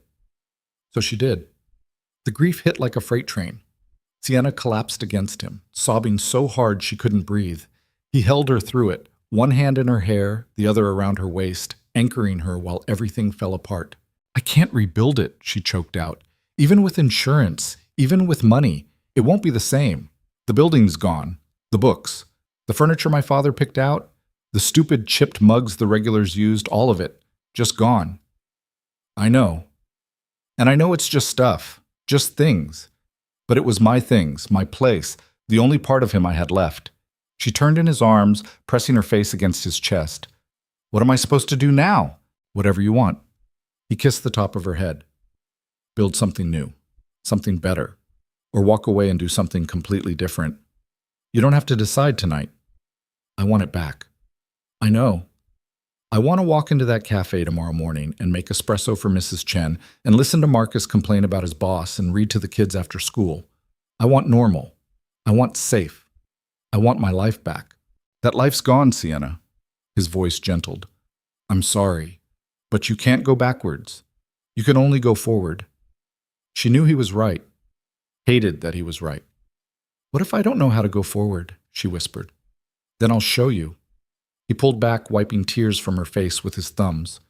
We'll figure it out together. Build something new. Something they can't take from you. Like what? I don't know yet, but we've got time to figure it out. They stood there while rain hammered the windows and the city hummed below. And slowly, the grief started to ease. Not disappearing, just becoming manageable. I'm tired, Sienna said finally. Then sleep. I'll be here when you wake up. She let him lead her to the bedroom, help her out of smoke-ruined clothes, pull her under covers that smelled like him. Safe. Protected. His arms came around her and she pressed her back against his chest, feeling his heartbeat steady against her spine. Lucien? Yeah? Thank you for not making me into something I'm not, for letting me choose how to handle Seraphine. You don't have to thank me for that. Yes, I do. Because I know what you wanted to do. I saw it in your eyes, and you held back because I asked you to. That matters. He was quiet for a long moment. Then, I'd do anything for you, even things I don't agree with, even things that go against every instinct I have. Because you matter more than vengeance, more than power, more than anything else in my life. Her throat tightened. That's the most terrifying thing anyone's ever said to me. Good. Because it's true. She fell asleep in his arms, and for a few hours she let herself believe everything would be okay. Chance. The call came at 4 in the morning. Lucien's phone vibrated on the nightstand, pulling them both from sleep. He answered on the second ring, his voice instantly sharp, alert. What? Sienna watched his face change, confusion, then shock, then something darker. When? A pause. How many? Another pause, longer this time. I'm on my way. He hung up. What happened? Sienna asked, sitting up. There's been an attack. One of my warehouses near the port. 3 men dead, 2 critical. He was already moving, pulling on clothes. It's Volkov. Ice flooded her veins. I thought he was gone. You said he fled the country. He was supposed to. Lucien strapped on a shoulder holster, checking the gun with practiced efficiency. Either my intel was wrong, or he came back. Why? Because I destroyed his operation, froze his accounts, made it impossible for him to do business in this city. He looked at her. He's retaliating. Then let the police handle it. This isn't a police matter, Sienna. This is a declaration of war, and if I don't respond, I look weak. Every organization in this city will see that and think they can take shots at me too. So what are you going to do? His expression went cold. What I should have done the first time. End him. Lucien, I know what I promised you. I know what you asked. But this is different. He killed 3 of my men, men with families, kids, and he did it to send me a message that he's still a threat. He crossed to her, gripping her shoulders. I can't let that stand. You understand that, right? Sienna's chest tightened. If you kill him, you're starting something you can't stop. His organization will retaliate, then yours will hit back, and it'll never end. It ends when he's dead. No. It ends when someone finally has the guts to stop the cycle. She grabbed his wrist. Don't do this, please. Let me help you find another way. There is no other way. There's always another way. You taught me that. Strategy over emotion. Think, Lucien. What does Volkov want? Me dead. Besides that, what does he actually want? Lucien stared at her. Money. Power. Control of the port operations. Then give it to him. What? Not really. But make him think you're willing to negotiate. Lure him out. Get him on record making threats or confessing to the warehouse attack. Then turn that over to the authorities and let them handle it. That'll take time. Days, maybe weeks. So we take the time. Sienna stood facing him. 3 men are already dead. How many more die if you start a war? 10? 20? 100? And for what? Pride? For respect. You don't need to murder people to have respect. You already have it. Everyone in this city knows who Lucien Moretti is, what you're capable of. But if you do this, if you kill Volkov in cold blood, you prove you're exactly what they think you are. A thug with money. Is that who you want to be? The words hung between them. Lucien's jaw worked. His hands clenched into fists. And Sienna could see the war happening behind his eyes, between the man he'd always been and the man he was trying to become. I need to check on the warehouse, he said finally. Make sure the injured men get to the hospital. Handle the families of the ones who died. After that, I'll think about what you said. That's all I'm asking." He kissed her, hard and desperate and tasting like goodbye. Then he was gone, leaving Sienna alone in the penthouse while dawn crept across the city. She tried to sleep. Couldn't. Just lay there staring at the ceiling, wondering if she'd just convinced the man she loved to make a mistake that would get him killed. Odds. Lucien didn't come back. Hours passed. Morning turned to afternoon. Sienna called him 6 times. Each one went to voicemail. By evening, she was pacing the penthouse like a caged animal, checking her phone every 30 seconds. Something was wrong. She could feel it in her bones. When the elevator finally opened at 8 p.m., she ran to it. But it wasn't Lucien. Marcus stepped out. One of Lucien's senior men, the one who'd been with him the longest. He had blood on his shirt and an expression that made Sienna's stomach drop. "Where is he?" she demanded. "There's been a situation." "Where is he?" Marcus's face was grim. Volkov took him. The world tilted. What? It was a setup. The warehouse attack was bait. While Lucien was checking on the injured, Volkov's men ambushed the motorcade, killed 4 of our guys, took Lucien. Sienna couldn't breathe, couldn't think. When? 2 hours ago. We've been trying to locate him, but Volkov's got him somewhere off-grid. No phone, no GPS, nothing. Then find him. We're trying, but Volkov's not stupid. He knows we're looking. Marcus stepped closer. He sent a message. For you. Ice flooded her veins. What message? Marcus handed her his phone. On the screen was a video. Sienna's hand shook as she pressed play. The footage was grainy, dark, but she recognized Lucien immediately.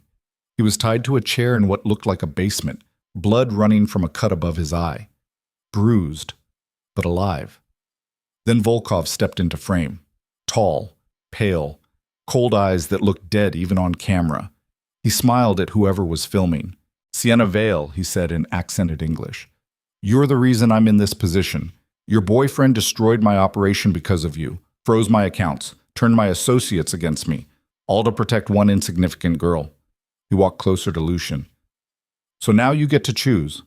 His life or yours? Lucien's head snapped up. Don't you fucking dare! Volkov hit him, hard. Lucien's head snapped to the side. You have 12 hours, Volkov continued, ignoring Lucien completely. Come to the address I'm sending. Alone, unarmed. Trade yourself for him. If you don't, I kill Lucien Moretti and dump his body in the river for the police to find. He leaned closer to the camera. And just so we're clear, if anyone else shows up, if I see any of his men, if there's any indication this is a trap, I put a bullet in his head before they breach the door. You come alone or he dies. 12 hours. Don't be late. The video ended. Sienna stared at the blank screen, her entire body numb. You can't go, Marcus said immediately. It's a trap. Volkov will kill you both. He'll kill Lucien if I don't. Maybe. Maybe not. Lucien's valuable. Volkov might use him as leverage for... Stop. Sienna's voice came out flat. Just stop. We both know Volkov doesn't want leverage. He wants revenge. And if I don't show up, Lucien dies. That's not a maybe. That's a guarantee. Marcus looked at her with something like pity. Even if you go, you'll both die. Probably. Then why go at all? Because he came for me. The words cracked. When Seraphine's men attacked my cafe, when Viviane tried to destroy me, when the entire world wanted me gone, Lucien showed up. Every time. He fought for me when no one else would. And now he's in a basement somewhere bleeding because of me. Because I asked him not to kill Volkov when he had the chance. Because I convinced him there was another way. Tears burned her eyes. So yeah, I'm going, even if it's a trap, even if we both die. Because that's what you do for the people you love. You show up. Lucien would want you safe. Lucien doesn't get to decide that, I do. She looked at Marcus. Send me the address. Then give me 2 hours before you come after us. That's all I'm asking. 2 hours to try and fix this. 2 hours might be too late. Then it's too late. But I have to try. Marcus stared at her. Then slowly he nodded. You're braver than anyone gives you credit for. I'm not brave. I'm terrified. But I'm going anyway. He pulled out his phone, forwarding her a pin location. 2 hours. Then we're coming in full force, and I don't care what Volkov threatened. Thank you. He left. Sienna stood alone in the penthouse, staring at the address on her phone. Somewhere in the industrial district. The kind of place where screams didn't carry and bodies disappeared. She had 12 hours, and absolutely no idea how to save them both. She spent 30 minutes preparing. Not weapons. She didn't know how to use them. Not backup plans. She didn't have the resources. Just preparation of a different kind. Sienna showered, changed into clean clothes, wrote a letter to Lucien in case she didn't make it back. Told him everything she'd never said out loud. How he'd saved her in ways that had nothing to do with money or power. How loving him had made her feel human again. How she'd choose him in every lifetime, even knowing how this one ended. She sealed it in an envelope and left it on his desk. Then she called a cab. The driver looked nervous when she gave him the address. You sure, lady? That area's not safe. I'm sure. They drove through Chicago as night fell, leaving the glittering downtown behind for neighborhoods where streetlights were broken and hope went to die. The industrial district sprawled across the waterfront like a scar. Abandoned factories, empty warehouses, the skeleton remains of a city that used to make things. The cab dropped her 3 blocks from the pin location. You want me to wait? The driver asked. No, go. He left fast, taillights disappearing into darkness. Sienna walked the rest of the way alone, her heart hammering, hands shaking. The address led to a shipping warehouse right on the water, rusted metal, broken windows, the kind of place that existed in the margins where legal businesses ended and criminal enterprises began. The door was unlocked. Inside was darkness and the smell of oil and old concrete. Sienna's footsteps echoed as she moved deeper, following a dim light toward the back. She found them in a cleared space surrounded by shipping containers. Lucien, still tied to the chair, blood dried on his face. When he saw her, his expression went from relief to horror. No, he said hoarsely. Sienna, run! Volkov stepped from the shadows. 3 men with him, all armed. Right on time, Volkov said. I appreciate punctuality. Sienna's legs wanted to run. Her brain screamed to turn around and get out while she still could, but she forced herself to step forward into the light where they could see her. I'm here. Let him go. Eventually. Volkov circled her slowly. But first, I want to make sure you understand what you cost me. The money, the power, the respect. All gone because Lucien Moretti decided one pathetic girl mattered more than business. She didn't cost you anything, Lucien said, his voice rough. I did, so let her go and we'll settle this. No. Volkov stopped in front of Sienna. See, that's the problem. You think this is about business, about territory or money or the usual games we play. But it's not. It's about sending a message that even kings bleed, even legends fall, and all it takes is one weakness. He grabbed Sienna's face, forcing her to look at him. You're his weakness, and now you both die because of it. Sienna's breath came faster. If you're going to kill us anyway, at least tell me why. What did I ever do to you? You existed. Volkov released her face. You made Lucien Moretti human, soft, weak. Before you, he was untouchable. A machine who calculated every angle and never made mistakes. But then he met you, and suddenly he's making emotional decisions, protecting you instead of his empire, choosing love over power. It's pathetic. He turned to Lucien. And it's going to get you both killed. Wait, Sienna's mind raced. You said you wanted to send a message, that this is about proving even kings fall. Yes. Then let me make you a deal. Volkov laughed. You have nothing I want. I have information about Lucien's operation, security protocols, account numbers, access codes, everything you'd need to take over his territory once he's gone. The lie came easily, smoothly. I've been living in his world for weeks, watching, learning. I know more than you think. Behind her, Lucien went silent. Volkov's eyes narrowed. Why would you betray him? Because I want to live. Sienna forced her voice to shake, to sound desperate. I don't care about his empire or his power. I just want to survive. And if giving you what you need to destroy him means I get to walk out of here, I'll do it. Sienna. Lucien's voice was raw, broken. Don't. She didn't look at him. Couldn't. If she saw his face, she'd break. 1 hour, she told Volkov. Give me 1 hour with him. Let me get the information you need. Then you let me go. And you can kill him however you want. Deal? Volkov studied her, looking for the lie, the angle. Then he smiled. 1 hour, but my men stay. And if you try anything at all, I kill you both immediately. Understood? Understood. He gestured to his men. They stepped back, giving Sienna space to approach Lucien. She knelt in front of him, and the devastation in his eyes almost broke her. I'm sorry, she whispered, too quiet for anyone else to hear. Trust me. His jaw tightened, then, almost imperceptibly, he nodded. Sienna leaned closer, pressing her forehead against his. I need you to tell me the security codes for your offshore accounts. The ones in the Caymans. Sienna, please, just do it, she hissed. Trust me. So he did. Lucien gave her numbers, account information, access codes. All of it real because Volkov would check. All of it useless because the accounts were empty shells Lucien kept as decoys. But Volkov didn't know that. For 45 minutes, Sienna extracted information while Volkov's men watched, and Lucien played the part of a broken man watching his empire crumble. And slowly, almost imperceptibly, she worked at the ropes binding his wrists. Her fingers moved in the shadows where Volkov couldn't see. Pulling, loosening. One strand at a time. She'd learned this as a kid sneaking out of her room after bedtime, the kind of useless skill that suddenly mattered more than anything in the world. The ropes gave. Just slightly. Lucien felt it.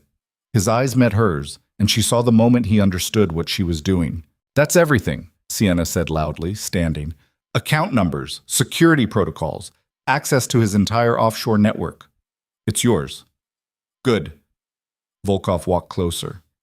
You've been very helpful, Sienna. Almost makes me regret what happens next. Her stomach dropped. We had a deal. We did, and I'm keeping it. You get to walk out of here. He pulled a gun. Right after you watch him die. No! Sienna lunged forward. Volkov backhanded her. She hit the concrete hard, stars exploding across her vision. Lucien Moretti, Volkov said, pressing the gun against Lucien's temple. King of Chicago, untouchable legend. Any last words before... Lucien moved. The rope Sienna had loosened gave completely. His hands were free. He grabbed Volkov's wrist, twisting, and the gun discharged into the ceiling with a deafening crack. Then everything exploded into chaos.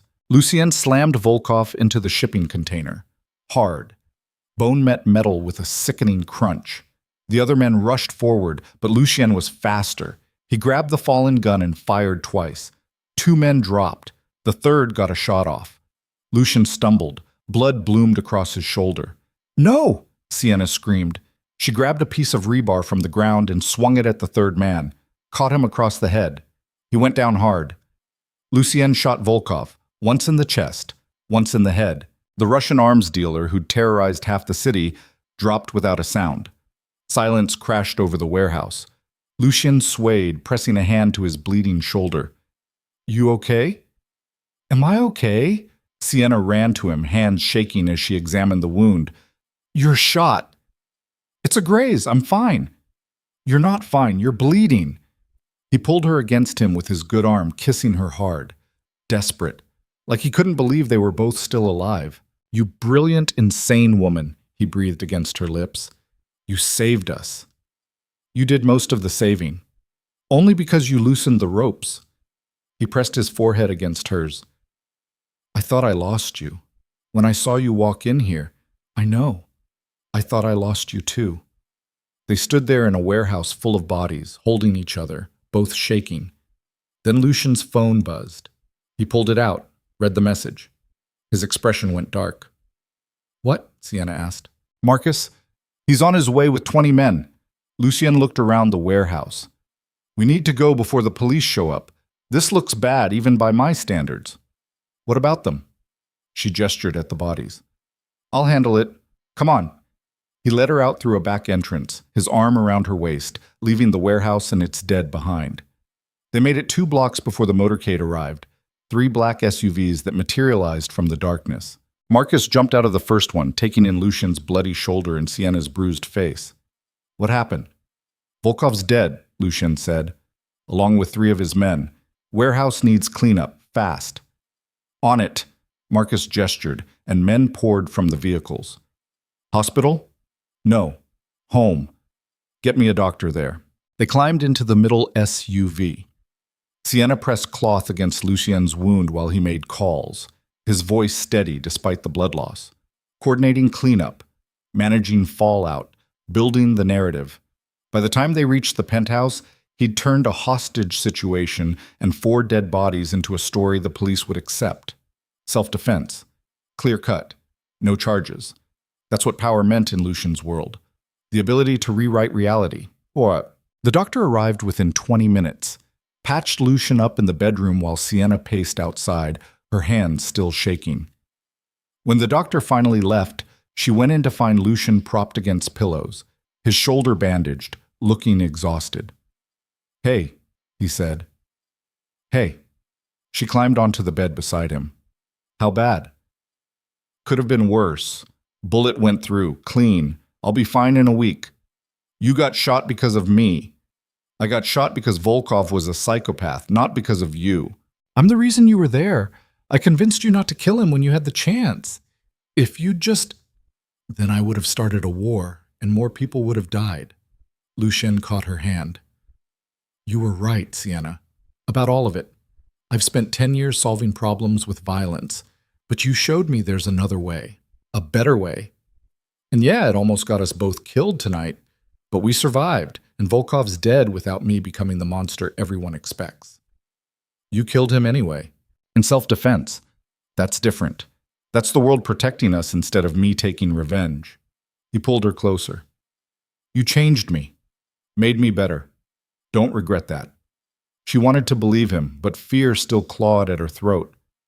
"What if next time we're not so lucky?" she whispered. "Then we deal with it together, but we don't stop fighting. We don't go backwards." He kissed her temple. "You and me. That's all that matters." Sienna curled against his uninjured side, listening to his heartbeat, and tried to convince herself the worst was over. But deep down, she knew the truth. In Lucien's world, the worst was never over. It was just getting started. Yeah. The knock came at dawn. Sienna woke to pounding on the penthouse door and men's voices shouting. Lucien was already up, moving despite his injured shoulder, grabbing his phone. "Stay here," he told her. "What's happening?" "I don't know." He walked to the door, checked the security feed, and his face went white. "Lucien?" He opened the door. Federal agents poured in, badges, guns.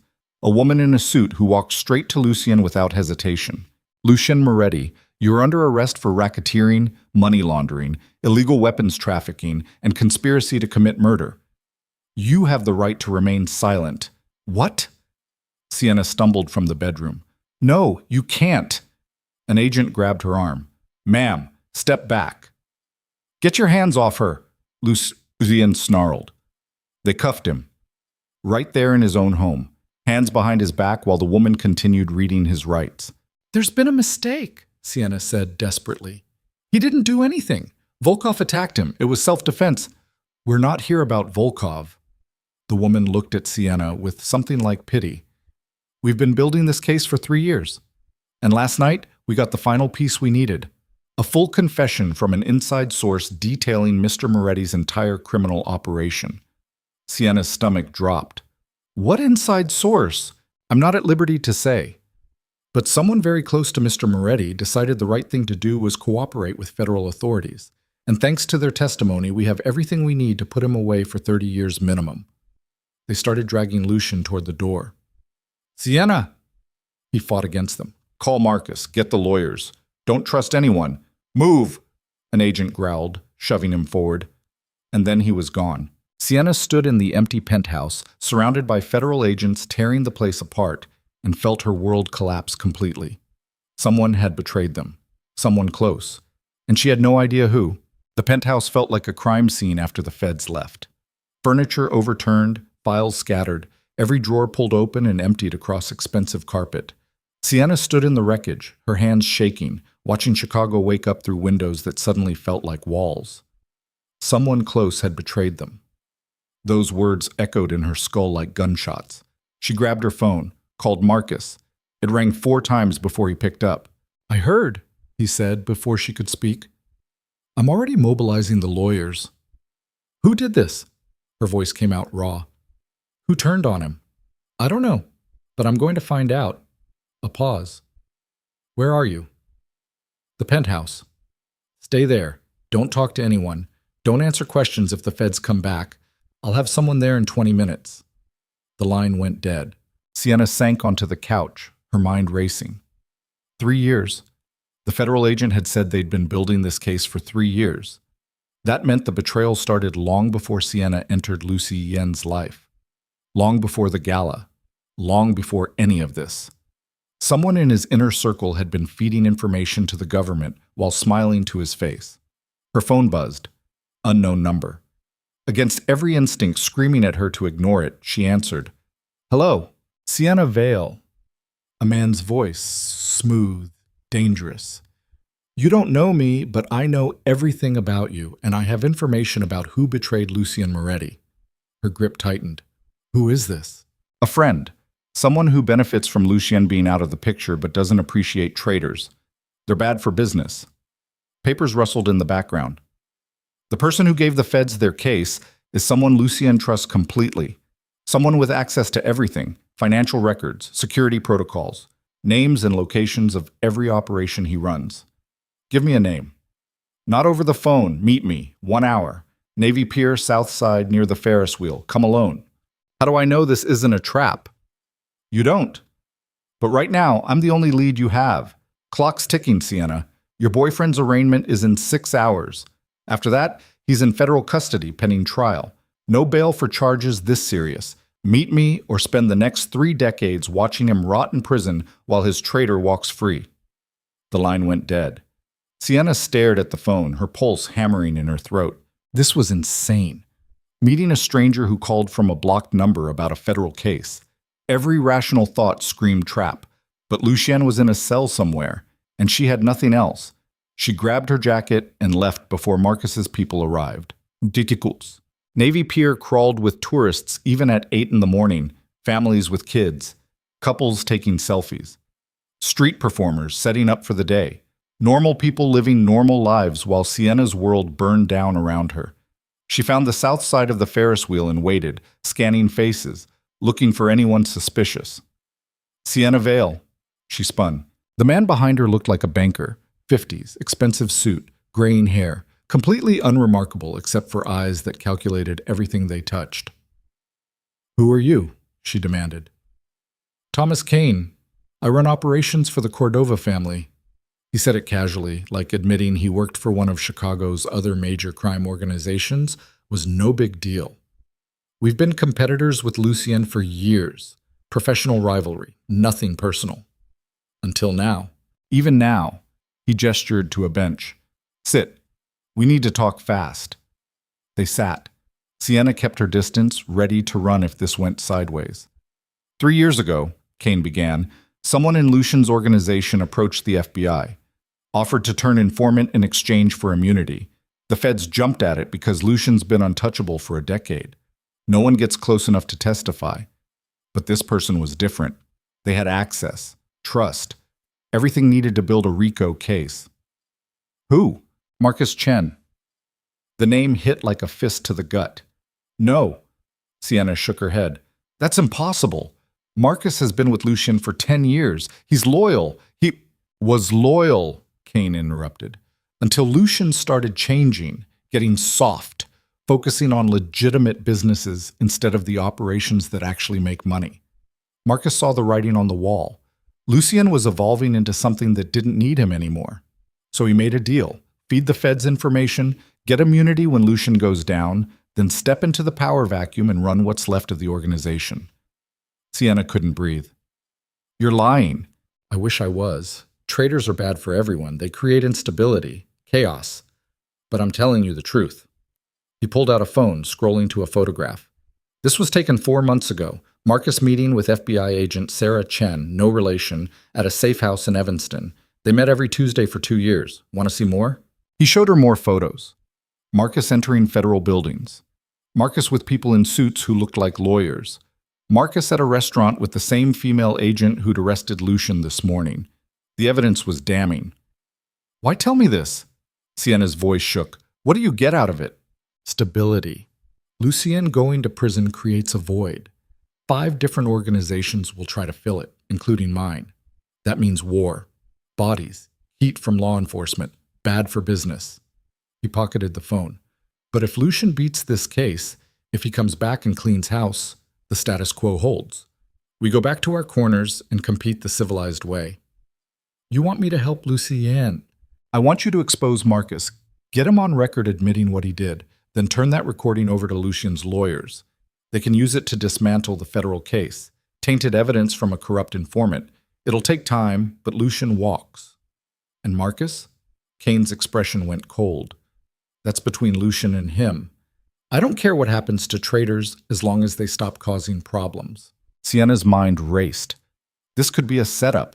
Kane could be lying, trying to turn her against Marcus for reasons she couldn't see. But the photos looked real. And Marcus had been the one coordinating everything since Lucien's arrest. He had access, opportunity, motive. How do I get him to confess? She asked. Confront him. Record it. Marcus thinks Lucien's done, that he's won. People get arrogant when they think they've won. They talk. He'll deny everything. Then make him believe you already know, that you have proof. Bluff until he breaks. Kane stood. You've got 5 hours before arraignment. After that, Marcus disappears into federal protection, and you'll never see him again. Move fast. Be smart. And Sienna? He looked at her. If you tell Marcus I was the one who gave you this information, I'll deny everything and you'll have nothing. This conversation never happened. He walked away, disappearing into the crowd. Sienna sat on the bench, staring at Lake Michigan, trying to process everything. Marcus. Lucien's oldest friend, his most trusted advisor, the man who'd protected her when she was attacked, who'd helped move her into the penthouse, who'd looked her in the eye and promised to find who betrayed them, because he already knew. He was the betrayal. Her phone buzzed. Marcus.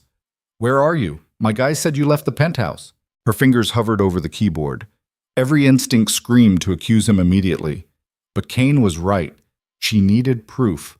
A recording. Something that couldn't be denied. Needed air. I'm coming back now. We need to talk about next steps. Good. I'm at the penthouse. We'll strategize. Sienna stared at the message. Marcus was in Lucien's home, going through his things, probably destroying evidence right now while pretending to help. Rage burned through her fear. She opened her phone's voice recorder app, set it to save to cloud backup, and started recording. Then she headed back to face the man who'd destroyed everything. Marcus was in Lucien's office when she arrived, papers spread across the desk, phone pressed to his ear.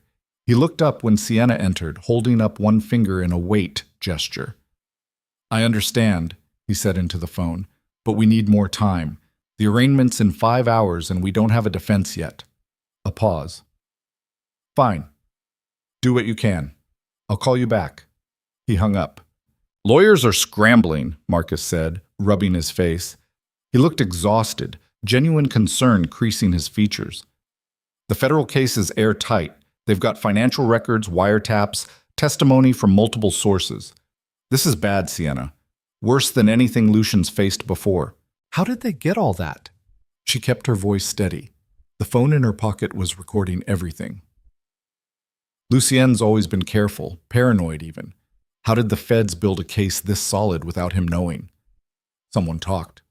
Marcus's jaw tightened. Someone close. And when I find out who, they're dead. Simple as that. You think it's someone in the organization? Has to be. The information they have is too detailed, too accurate. This isn't surveillance or educated guesses. This is someone with full access feeding them everything. Who do you suspect? Marcus was quiet for a long moment. Then, could be anyone. Lucien trusts too easily, always has. He brings people into the inner circle and assumes loyalty. But loyalty dies when money's involved. Or fear. The feds are good at flipping people. Is that what happened? They flipped someone? Probably offered immunity, new identity, fresh start. All you have to do is burn your boss and everyone you've worked with for years. His voice dripped with contempt. Cowards way out. Sienna walked closer, her heart hammering. Marcus, I need to ask you something. What? How long have you known? His expression didn't change. Known what? That the feds were coming, that they had a case. She kept her eyes locked on his. You've been Lucien's second for 10 years. You know everything, every operation, every contact, every deal. If someone was feeding information, you would have noticed. Discrepancies, leaks, something. I didn't notice anything. Bullshit. The word came out sharp. You notice everything. It's your job. So either you're incompetent, which we both know you're not, or you knew exactly what was happening and let it play out. Marcus stood slowly. What are you saying, Sienna? I'm saying someone told me you're the one who betrayed Lucien. The office went silent. Marcus's face remained perfectly neutral, too neutral. Who told you that? Does it matter? Yes, because whoever said it is lying, probably trying to turn us against each other while Lucien's locked up. He stepped around the desk. Think about it. Lucien's gone. His organization's vulnerable. Every rival in the city is going to try to exploit that. And the easiest way is to make his people suspicious of each other. Divide and conquer. Show me your phone. What?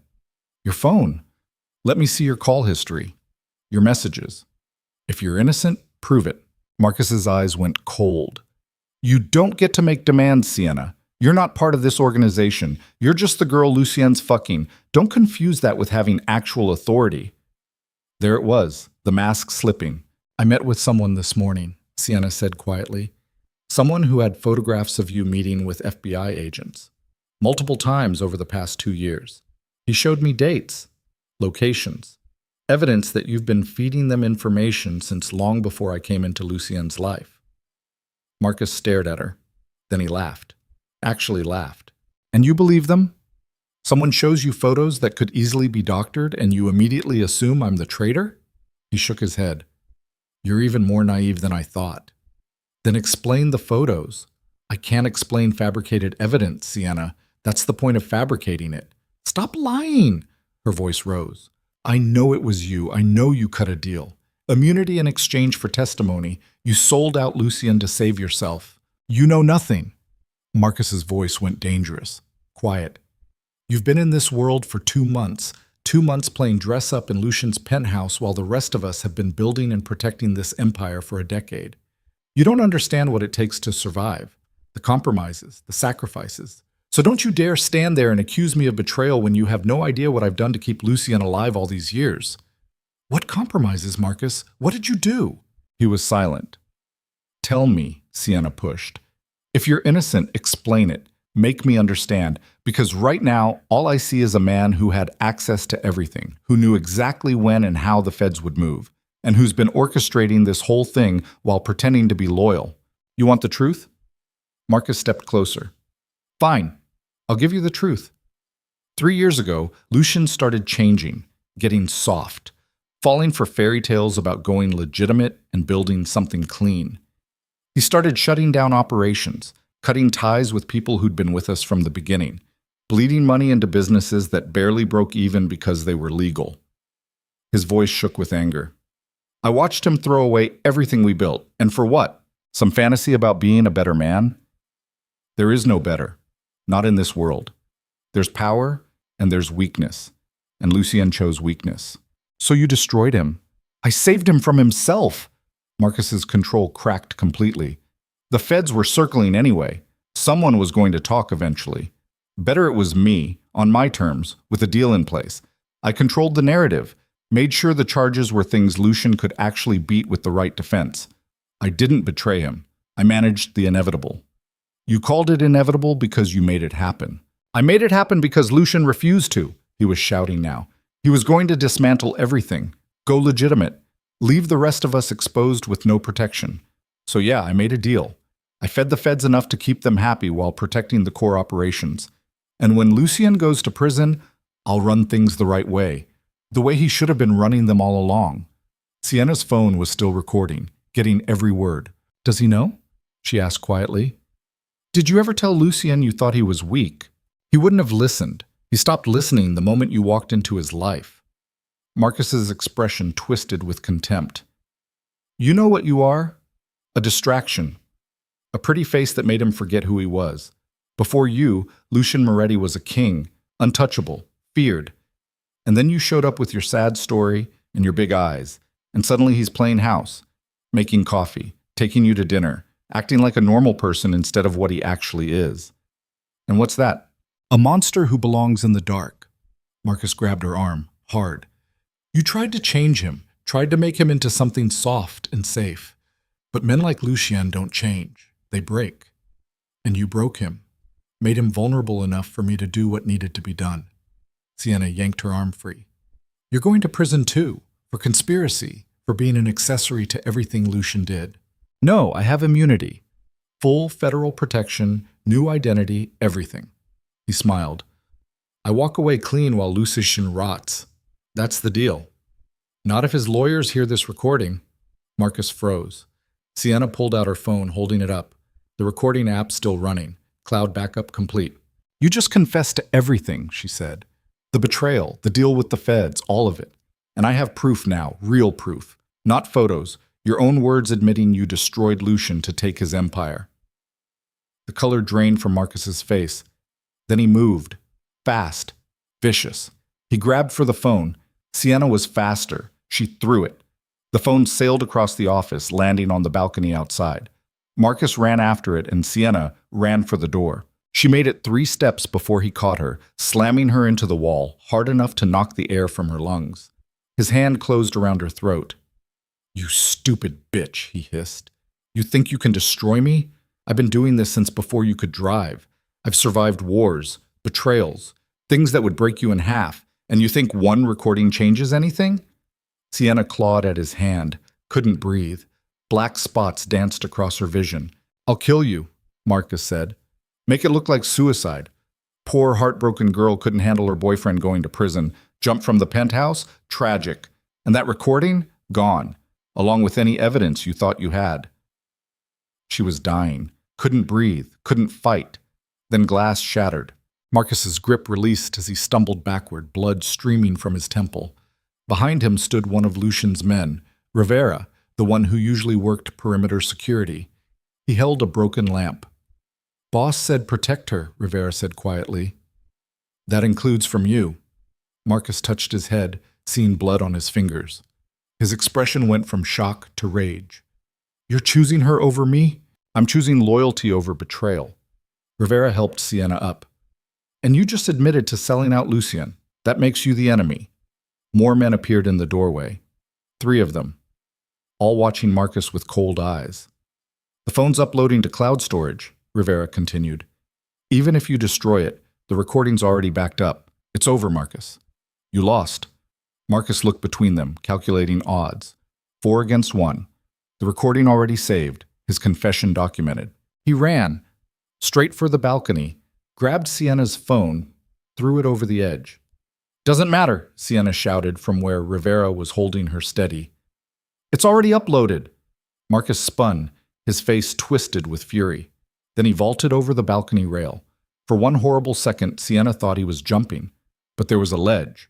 Fire escape access. Marcus caught it, swinging down, disappearing from view. Rivera and his men rushed to follow, but Marcus was already gone. Sirens wailed in the distance. Someone had called the police. Let him go, Rivera said. We got what we needed.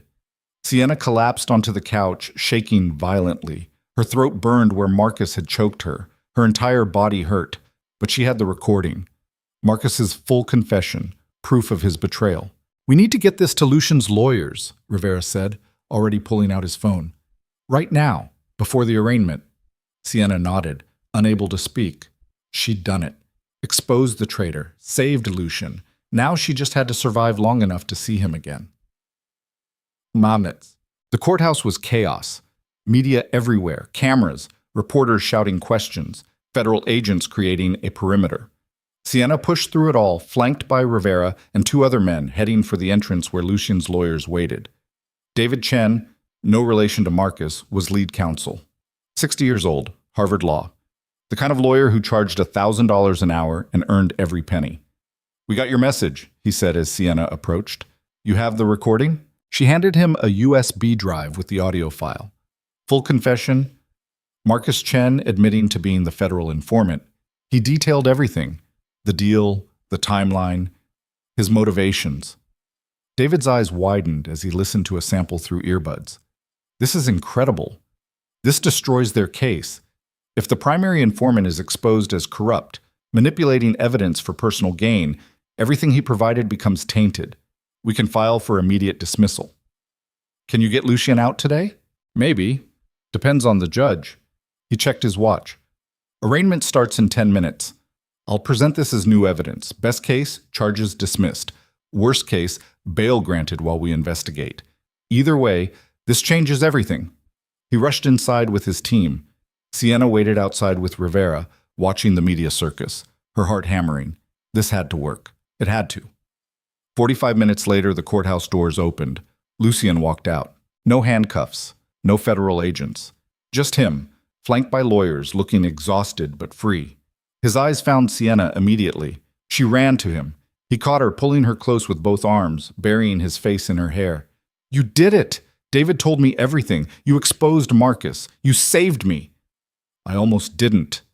Her voice broke. "He almost killed me. If Rivera hadn't—" I know. He pulled back, cupping her face. "Where is he, Marcus?" "Gone. Ran when he realized we had proof." Lucien's expression went dark. "Dangerous. I'll find him." "The feds are looking too. He violated his immunity deal by running. He's got nowhere to go." "Good." He kissed her, hard and desperate, and right there in front of the cameras. When he pulled back, his eyes held something she'd never seen before. "I owe you everything." "You owe me nothing. We're even." "Not even close." He took her hand. "Come on. Let's get out of here before the vultures descend." They walked toward the waiting cars while reporters screamed questions and cameras flashed. Lucien ignored all of it, his arm around Sienna, holding her close. They climbed into the back of an SUV. Rivera drove. The city blurred past as they headed back toward the penthouse. "The case is falling apart," Lucien said. "David's filing motions to dismiss everything. With Marcus exposed and Volkov dead, the feds don't have witnesses. Their evidence is tainted. Within a week, this'll be over." "And Marcus?" "I'll handle Marcus personally when we find him." "Lucien!" "No." His voice went cold. "He sold me out. Nearly got you killed. That doesn't get forgiven. It gets answered." Sienna wanted to argue, to convince him there was another way. But she was tired of talking him down from violence, tired of being the voice of reason in a world that didn't value reason. "Okay," she said quietly. He looked at her. "Okay? Yeah, do what you need to do. I'm done trying to change you." She met his eyes. "I fell in love with Lucien Moretti. The real one.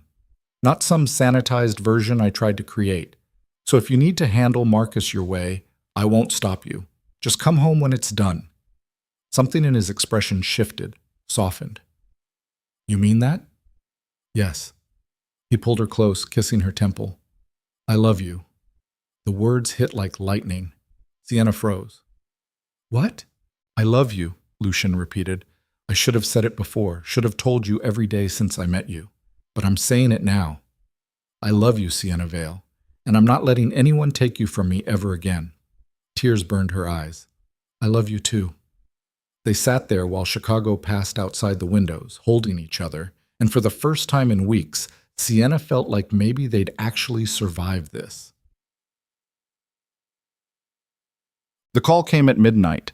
Sienna woke to Lucien's phone vibrating on the nightstand. He answered immediately, his voice sharp. "What?" She watched his face change as he listened. Shock, then cold fury. "Where?" A pause. "I'm on my way." He hung up. "What happened?" Sienna asked. "They found Marcus."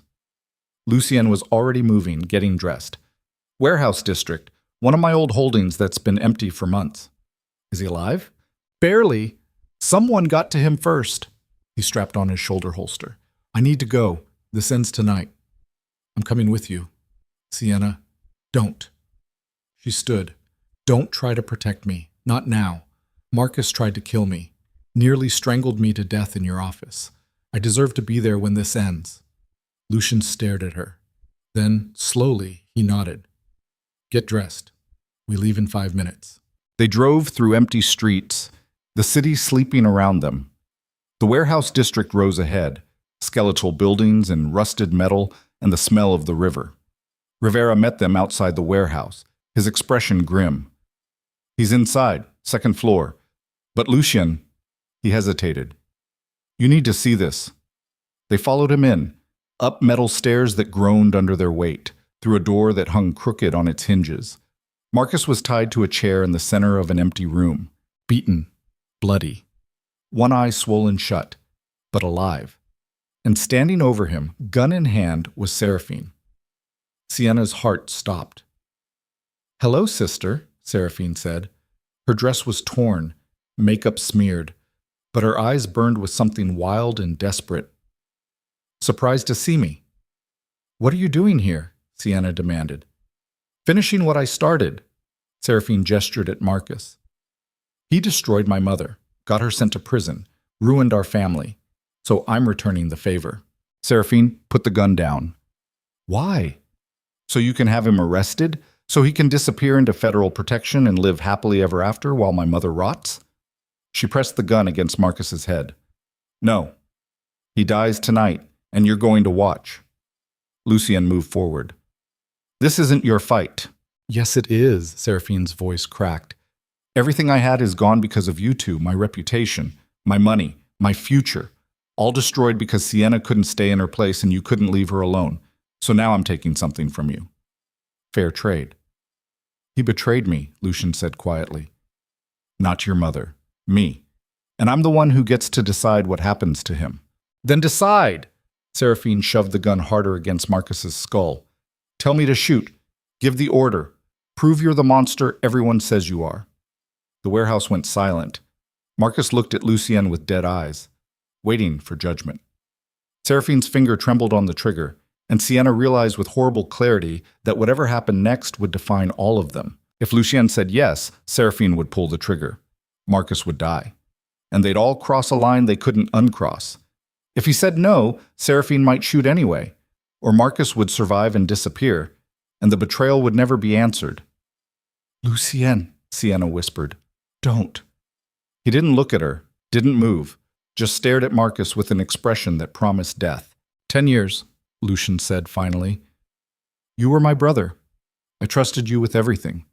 And you sold me out for immunity and power. Give me one reason why you deserve to live.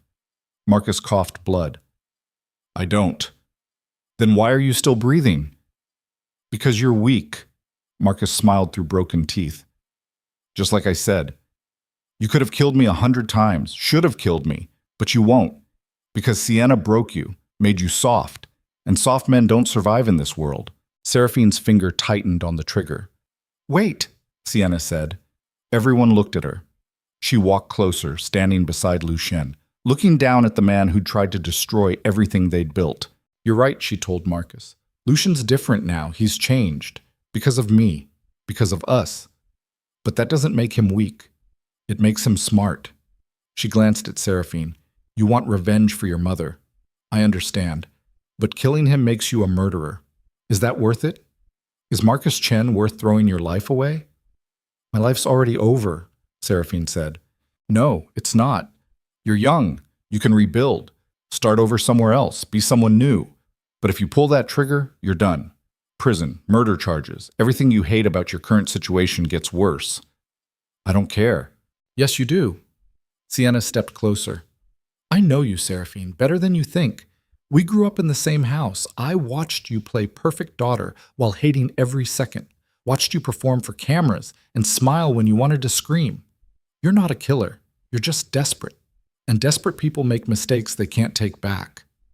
Seraphine's hand shook. I hate you. I know.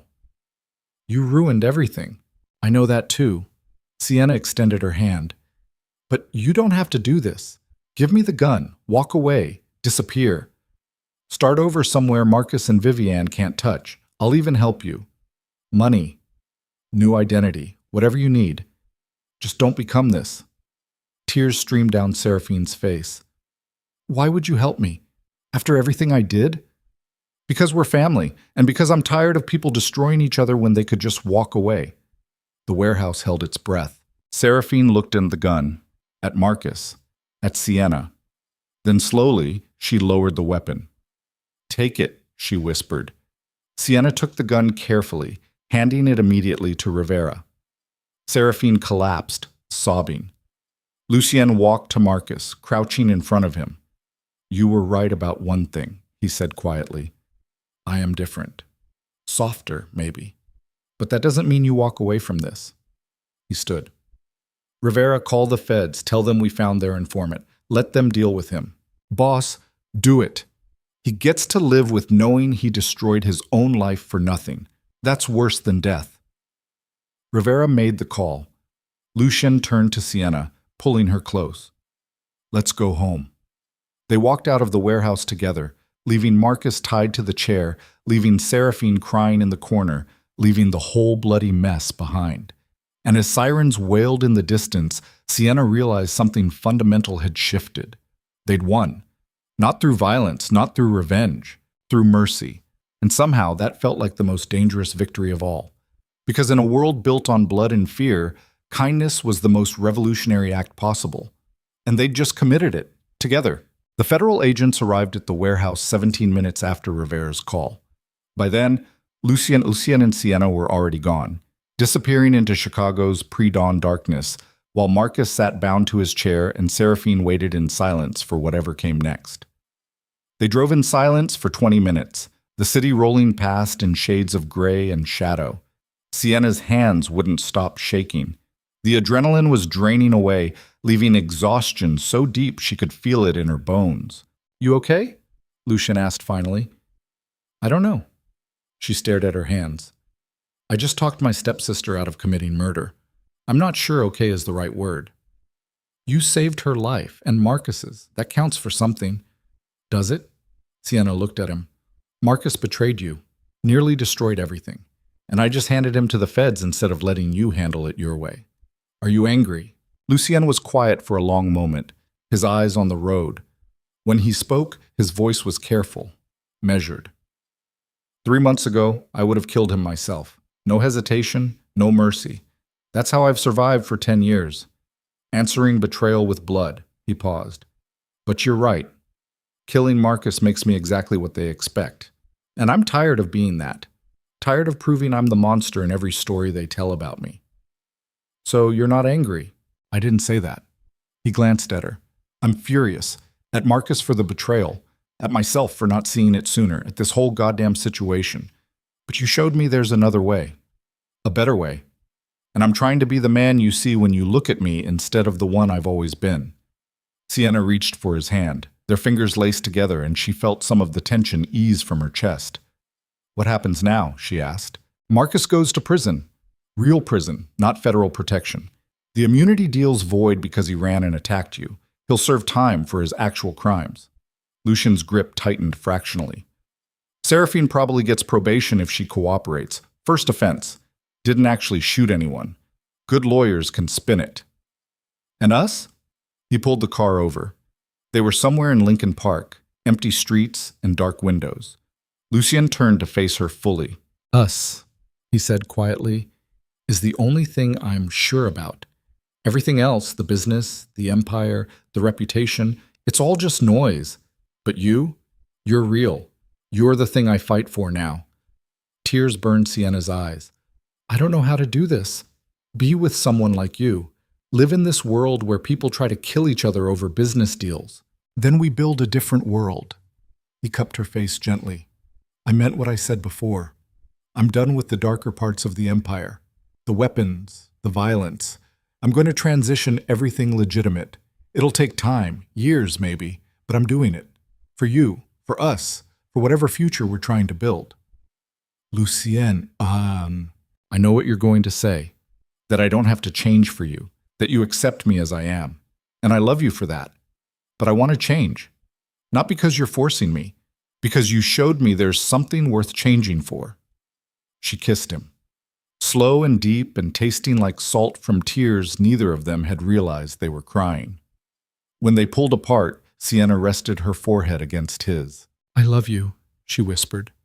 Even when you're being stupidly noble and making promises you might not be able to keep. I'll keep them. His voice was iron. I swear to you, Sienna, I'll keep every single one. They sat there while the city woke around them, holding each other in the quiet space between one life and the next. The penthouse felt different when they returned. Federal agents had torn it apart during the arrest, and though Rivera's team had cleaned up, the space still carried the ghost of violation. Drawers that didn't close quite right, books shelved in wrong order, the subtle wrongness of a home that had been invaded. Sienna walked through it slowly, touching furniture, feeling the damage. We can move, Lucien said from the doorway. Find somewhere new. Fresh start. No. She turned to look at him. This is your home. Our home. I'm not letting them take that too. It's just a place. It's the first place I felt safe after my father died. The first place someone chose me instead of tolerating me. That matters. She moved to the windows, looking out at Chicago glittering in early morning sun. We stay. We rebuild. We make it ours again. Lucien crossed to her, wrapping his arms around her waist from behind. They stood like that, watching the city wake, and Sienna felt something settle in her chest. This was home now, not the penthouse, not the building. Him. I need to tell you something, Lucien said quietly. Okay. When the feds arrested me, when they put me in that cell, all I could think about was you. Not the charges. Not the empire. Just you. And whether I'd ever see you again. His arms tightened. I've built my entire life around power, control, being untouchable. But none of it meant anything compared to the thought of losing you. Sienna turned in his arms. You didn't lose me. I could have. If Marcus had succeeded, if his plan had worked, you would have been alone, unprotected, with everyone who hates me coming after you. His voice went rough. That terrifies me more than prison, more than death. The idea that my world could destroy you. Then we change your world. It's not that simple. Yes, it is. She held his face between her hands.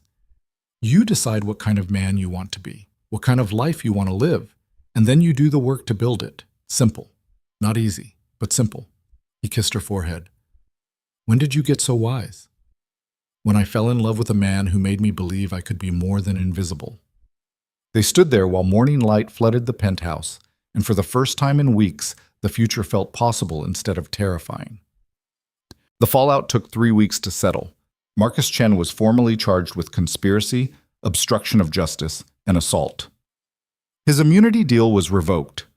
The federal case against Lucien collapsed without their primary witness, and the district attorney quietly dropped all charges rather than face a public embarrassment. Viviane remained in prison, her trial set for 6 months out. The evidence against her was overwhelming: arms trafficking, conspiracy to commit murder, fraud. She'd die behind bars and everyone knew it. Seraphine took the deal Sienna arranged: probation, mandatory counseling, community service. In exchange, she testified against Viviane, sealing her mother's fate. Then she disappeared. New city, new name, new life funded by an anonymous benefactor who turned out to be Lucien paying forward the mercy Sienna had shown. The Ashcroft empire dissolved, assets seized, mansions sold. Everything Jonathan Vale had built and Viviane had stolen was finally, irrevocably gone. Sienna should have felt victorious. Instead, she felt hollow. She stood in front of the empty lot where her cafe used to be, staring at scorched concrete and ash, and felt the weight of everything she'd lost settle around her shoulders. You've been here for an hour, Lucien's voice came from behind her. She didn't turn.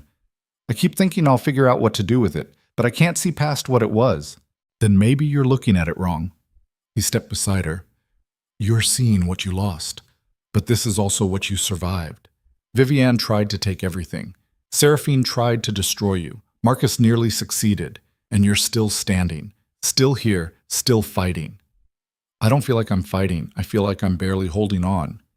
That's what fighting looks like sometimes. He took her hand. Not glory or victory. Just getting up one more day, just refusing to let them win. Sienna looked at the empty lot, at the place where her father's legacy had burned and her own dreams had turned to ash. I want to build something new, she said quietly. Not a cafe, something bigger, a community center, a place where people can get help when they have nowhere else to go. Job training, legal aid, counseling, all the things I needed after my father died and couldn't find. That's a good dream. It's expensive, complicated, probably impossible. Good thing you're sleeping with a billionaire then. Lucien pulled out his phone, typing rapidly. I'm transferring funds to an account in your name, $5 million to start. Build whatever you want, hire whoever you need. Make this lot into something that matters. Sienna stared at him. Lucien, don't argue. Don't tell me it's too much. Just say yes. This is insane. This is me investing in the future you're building, the one where people get second chances and broken things get fixed. He put the phone away. So yes or no? She looked at the empty lot, saw possibility instead of ash for the first time in weeks. Yes, she whispered.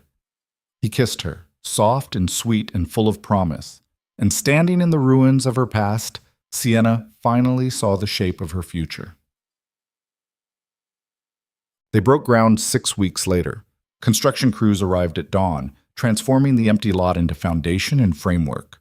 Sienna spent every day on site, working alongside contractors, making decisions about layout and design, building something from nothing. Lucien came every evening after work, still wearing expensive suits that got covered in dust and didn't seem to mind. They'd sit on stacks of lumber watching the sun set over Chicago, and Sienna would tell him about progress while his hand found hers in the gathering dark. I got a call from the city council today, she said one evening, 3 months into construction.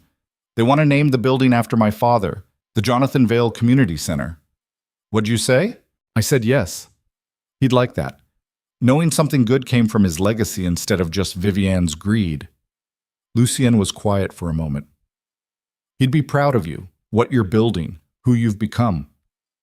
I hope so. She leaned against his shoulder. Sometimes I wish he could see this, see that I survived, that I'm okay. You're more than okay, you're extraordinary.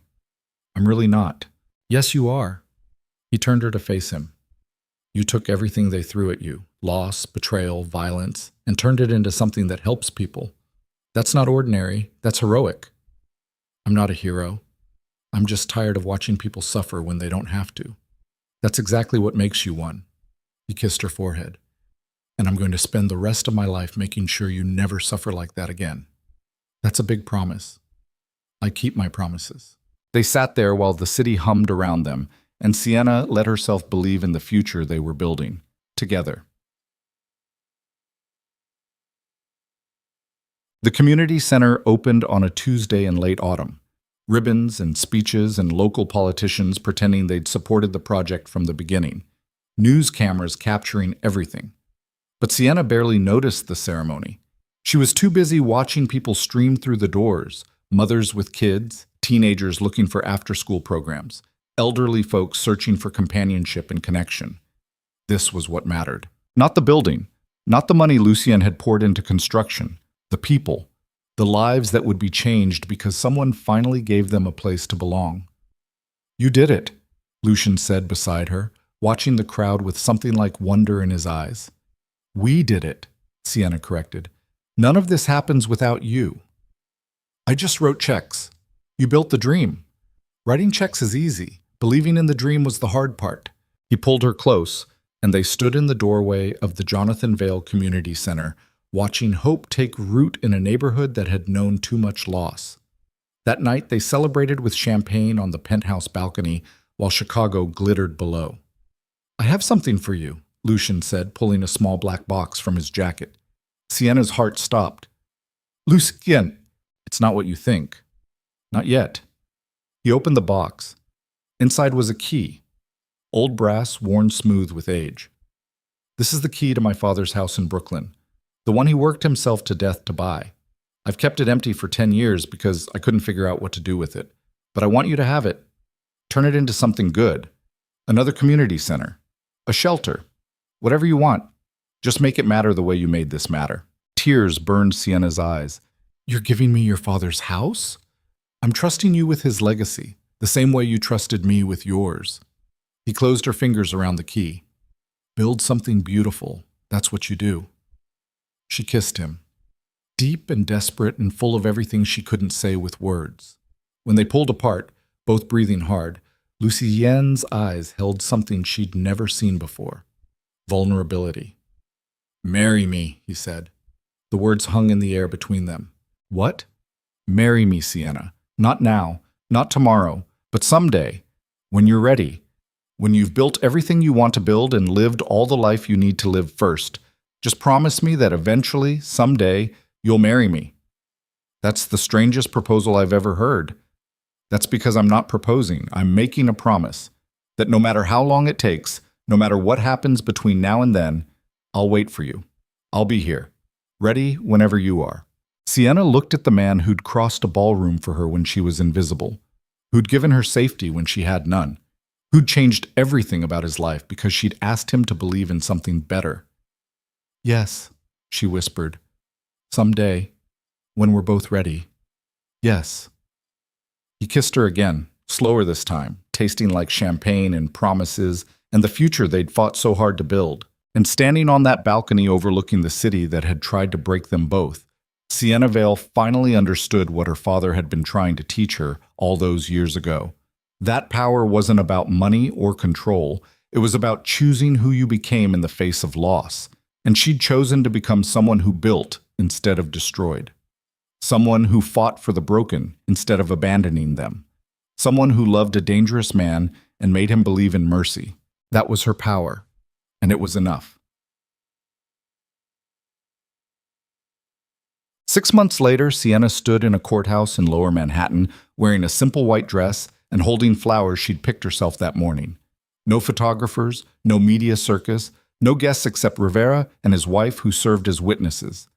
Just her and Lucien, and a judge, who processed their marriage license with board efficiency. They decided the night before, lying in bed watching snow fall over Chicago. No planning, no ceremony, just the two of them choosing each other the same way they had from the beginning. Simple, real, theirs. You may kiss, the judge said. Lucien pulled her close and kissed her like they had all the time in the world. When they pulled apart, he was smiling. Real and devastating, and so rare she knew she'd remember this moment forever. Mrs. Moretti, he said. I'm keeping Vale, she told him. Hyphenating. Sienna Vale Moretti. Perfect. They signed the papers, shook hands with the judge, walked out of the courthouse into falling snow as husband and wife. No fanfare, no announcement. Just them and the quiet certainty that they'd chosen right. Rivera drove them to the airport. They had a plane waiting, private jet to Italy, where Lucien owned a villa on the Amalfi Coast he'd never shown anyone. 2 weeks, he'd promised. No phones, no business, just us. What about the community centers? Sienna had asked. They'll survive without you for 2 weeks. And if they don't, we rebuild when we get back. Together. Together. That word carried more weight now than it ever had before. They boarded the plane as snow turned Manhattan into something from a dream. Sienna settled into the leather seat, her hand finding Lucien's automatically. No regrets? He asked as the plane began to taxi. Not one. Even though I'm still technically a criminal, even though my world is dangerous and complicated and nothing like what you deserved, I deserve exactly what I chose. And I chose you. She leaned her head on his shoulder. Every day, in every life, I'd choose you. He kissed the top of her head, and they sat in comfortable silence as the plane lifted off, leaving Chicago and all its ghosts behind. Oak. The villa was everything Lucien had promised, and nothing Sienna expected. Perched on cliffs overlooking the Mediterranean, all white stone and blue shutters and terraces covered in bougainvillea. Far from anything, far from everyone, just sea and sky and the sound of waves against rocks. They spent their days walking through villages where no one knew Lucien Moretti's name, where he was just another American tourist buying bread and wine and getting directions in broken Italian. They spent their nights on the terrace beneath stars Sienna had never seen in Chicago's light pollution, talking about everything and nothing until words gave way to silence, and silence gave way to understanding, On their last night, they sat on the terrace watching the sun set over water that looked like liquid gold. I don't want to go back, Sienna said quietly. Then we don't. We have responsibilities, the community centers, your businesses, real life. Real life exists wherever we are. Lucien pulled her close. If you want to stay, we stay. I'll run everything remotely. You can build community centers here. We can make this home if you want. That's insane. That's love. He turned her to face him. You showed me that the empire doesn't matter if I lose myself building it. So if staying here means we get to actually live instead of just survive, then we stay. Simple as that. Sienna looked at the villa, at the cliffs and the sea and the small villages dotting the coastline. She imagined a life here, building something new in a place that didn't know her father's name or her stepmother's crimes, starting over completely. It was tempting, but it wasn't right. We go back, she said finally, because Chicago is where the work is, where the people who need help are waiting. We built something there, something that matters, and I'm not abandoning it just because paradise is easier. Lucien smiled. That's why I love you. You choose hard over easy every time. Is that a compliment? The highest one I've got. They sat on the terrace until stars filled the sky and the Mediterranean went dark and distant, and Sienna felt the last piece of herself that had been broken finally snap back into place. She was whole again, not because someone fixed her, but because she'd fixed herself. Built something from the ruins, chose love over fear, mercy over vengeance, future over past. That was the real victory, not defeating Vivienne or exposing Marcus or saving Lucien from federal charges, but becoming someone she could be proud of, someone her father would recognize, someone who mattered. They returned to Chicago on a Monday morning when the city was gray and cold and exactly itself. The community center hummed with activity, after-school programs, job counseling, legal aid clinics, everything Sienna had dreamed of, alive and thriving. She walked through the building, greeting people by name, checking in on programs, and felt purpose settle into her bones. This was her empire, not built on violence or fear, but on hope. Lucien met her for lunch in her office, a small room on the second floor with windows overlooking the neighborhood. He brought sandwiches from a deli 3 blocks over and coffee that was terrible, but she drank anyway. The Brooklyn project is almost ready, he said between bites. Contractors say another month and we can open. That fast? Turns out throwing money at problems makes them go away faster. He smiled. Who knew? Revolutionary concept. They ate in comfortable silence, the kind that came from knowing each other completely. When they finished, Lucien stood, pulling her up with him. I need to show you something, he said. What? A surprise. Come on. He led her out of the community center into one of the waiting cars, and they drove through Chicago to a neighborhood Sienna didn't recognize. Old warehouses converted into lofts, art galleries, coffee shops with names like The Grind and Beans and Dreams. Lucien parked in front of a building with a for sale sign. What are we doing here? Sienna asked. Building the next thing. He gestured at the warehouse. 30,000 square feet, zoned for mixed use. I'm thinking first floor is a cafe. Your cafe. The one that burned down. But bigger. Better. With space for books and community events and everything you had before. Lucien, second floor is business incubators. Office space for people starting companies. Access to mentorship and funding. Third floor is affordable housing for people transitioning out of shelters. And the fourth floor? He looked at her. That's ours. An apartment. So we can be close to the work without living in a penthouse that reminds us of everything we survived. Sienna's throat tightened. You want to move? I want to build a life that feels like ours instead of inherited. The penthouse was always mine. This could be ours. If you want it. She looked at the building, saw possibility, saw future, saw the shape of a life they could build together. Show me inside, she said.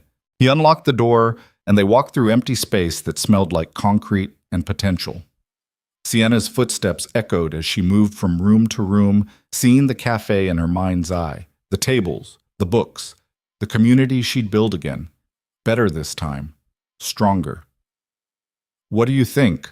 Lucien asked from the doorway. I think yes. I think this is exactly what we need. She crossed to him, taking his hands. But I have one condition. What's that? We build it together. Not you funding my dreams. Us building our future. Equal partners in everything. Deal. He pulled her close. Equal partners in everything. They kissed there in the empty warehouse, sealing promises neither of them would break. Meg. The cafe opened 18 months later. They called it Vale and Moretti, a partnership in name and reality. Sienna managed the ground floor, coffee and books and community events. Lucien managed the upper floors, business support and housing and the operational details he was built for. Together, they created something neither could have built alone. Opening day was chaos. Lines out the door. People from the old cafe showing up to welcome Sienna back. Mrs. Chen crying because she'd missed the coffee. Marcus from the neighborhood, different Marcus, not the traitor, complaining about his boss while Sienna made him a triple espresso and smiled because some things never changed. Lucien worked the crowd with surprising ease, greeting people, shaking hands, acting like a normal person instead of the legend newspapers still called him. Sienna watched him laugh at someone's joke and felt her heart swell. This was who he'd become. Not the monster, not the king, just a man building something good. That night, after the crowd left and they'd cleaned up the day's chaos, they sat on the roof terrace looking at Chicago's skyline. "We did it," Sienna said. "We did." Lucien pulled her against his chest. "Built something real. Think it'll last?" "Everything we build together lasts. That's the one thing I know for sure."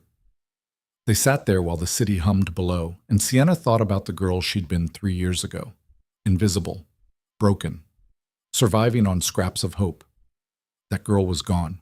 In her place was a woman who'd fought for everything she had, who'd loved a dangerous man and made him believe in mercy, who'd turned loss into purpose and pain into power.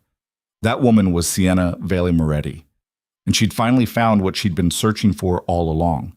Not safety, not revenge, not even love, though that mattered more than anything, but purpose. The knowledge that her life meant something, that her father's legacy lived on in every person who walked through the community center doors, that the cafe burning down had led to something bigger, better, more meaningful than anything she could have built alone. "I love you," she told Lucien. "I love you too. Even when I'm being stubborn and refusing your money and making you build things the hard way? Especially then." He kissed the top of her head. "You make me better. Make me want to be better. That's the greatest gift anyone's ever given me." They stayed on the roof until stars appeared and the city lights drowned them out, and Chicago became the glittering promise it had always been.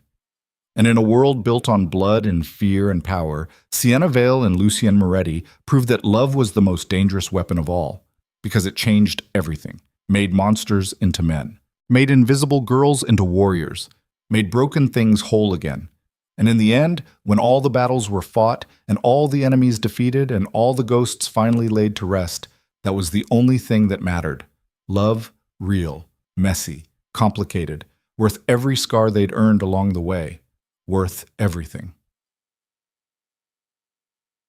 Moschetrak. 5 years later, Sienna stood in the same ballroom where it all began. The Blackthorn Foundation Gala had become her event to run after the board realized she actually knew how to allocate funds for maximum impact. Tonight's theme was community development. Every dollar raised went to programs like hers across the city. She wore emerald green instead of gray, designer instead of thrift store. But more importantly, she wore confidence, the kind that came from knowing exactly who she was and what she'd survived to get here. Lucien found her at the edge of the ballroom, looking devastating in black tie, and pulled her onto the dance floor without asking, just like the first time. Except now, everyone knew who Sienna Vale Moretti was, the woman who'd built an empire of hope from the ashes of tragedy, the woman who'd tamed Lucien Moretti, or more accurately, the woman he'd chosen to become better for, the woman who mattered. "Remember the last time we danced here?" Lucien asked as they moved across marble that had witnessed their beginning. "How could I forget? You rescued me from public humiliation. You rescued yourself. I just gave you a reason to believe someone saw you. You did more than that." She looked up at him. "You gave me everything." "No. You earned everything. I just made sure no one could take it from you again." They turned, and Sienna caught sight of her reflection in one of the mirrored columns. She barely recognized the woman staring back, confident, powerful, loved. Everything she'd never thought she could be. "Do you ever miss it?" she asked quietly. "The old life, the power, the fear, being untouchable." Lucien was quiet for a moment. Then, sometimes, late at night, when instinct says to solve problems the old way, but then I remember what I'd have to sacrifice to go back. You, us, everything we've built. And I realized the old life was just surviving. This is actually living. No regrets? Not one. He pulled her closer. You? Only that it took me so long to see what was possible, that I wasted years being invisible when I could have been fighting. You fought exactly when you were ready, not before. That's not wasted time, that's growth. The waltz ended, but neither of them stopped moving. They kept dancing while conversations resumed around them, and the gala continued and life went on exactly as it should. And in that moment, Sienna realized something fundamental. This was victory. Not the community centers or the cafe or the money they'd raised, but this. Dancing with the man who'd seen her when she was invisible. Building a life that mattered. Proving that broken things could be made whole again. That was the real story.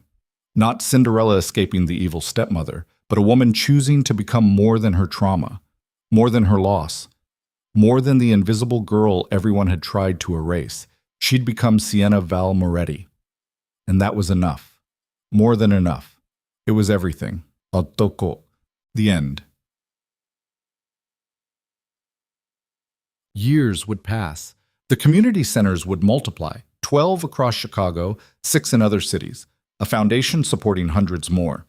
The cafe would become a chain, each location carrying the Vale and Moretti name and the mission of community over profit. Lucien would transition his empire completely legitimate, becoming the kind of businessman who built instead of destroyed. They'd have children eventually. 2 daughters who grew up knowing their mother had survived hell and their father had chosen to become better. Who learned that power meant responsibility and love meant sacrifice and family meant showing up even when it was hard. They'd face new challenges, economic downturns, political opposition, people who resented their success or questioned their methods. But they'd face everything together, the way they'd always done. And on quiet nights, when the world felt too heavy, they'd stand on their terrace overlooking Chicago and remember the ballroom where it all began, where a dangerous man crossed the room for an invisible girl, where one dance changed 2 lives forever, where love proved stronger than fear.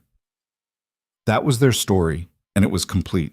Not because everything was perfect, but because they'd chosen each other despite the imperfections, built something real from broken pieces, proved that mercy could be stronger than vengeance and hope could outlast despair.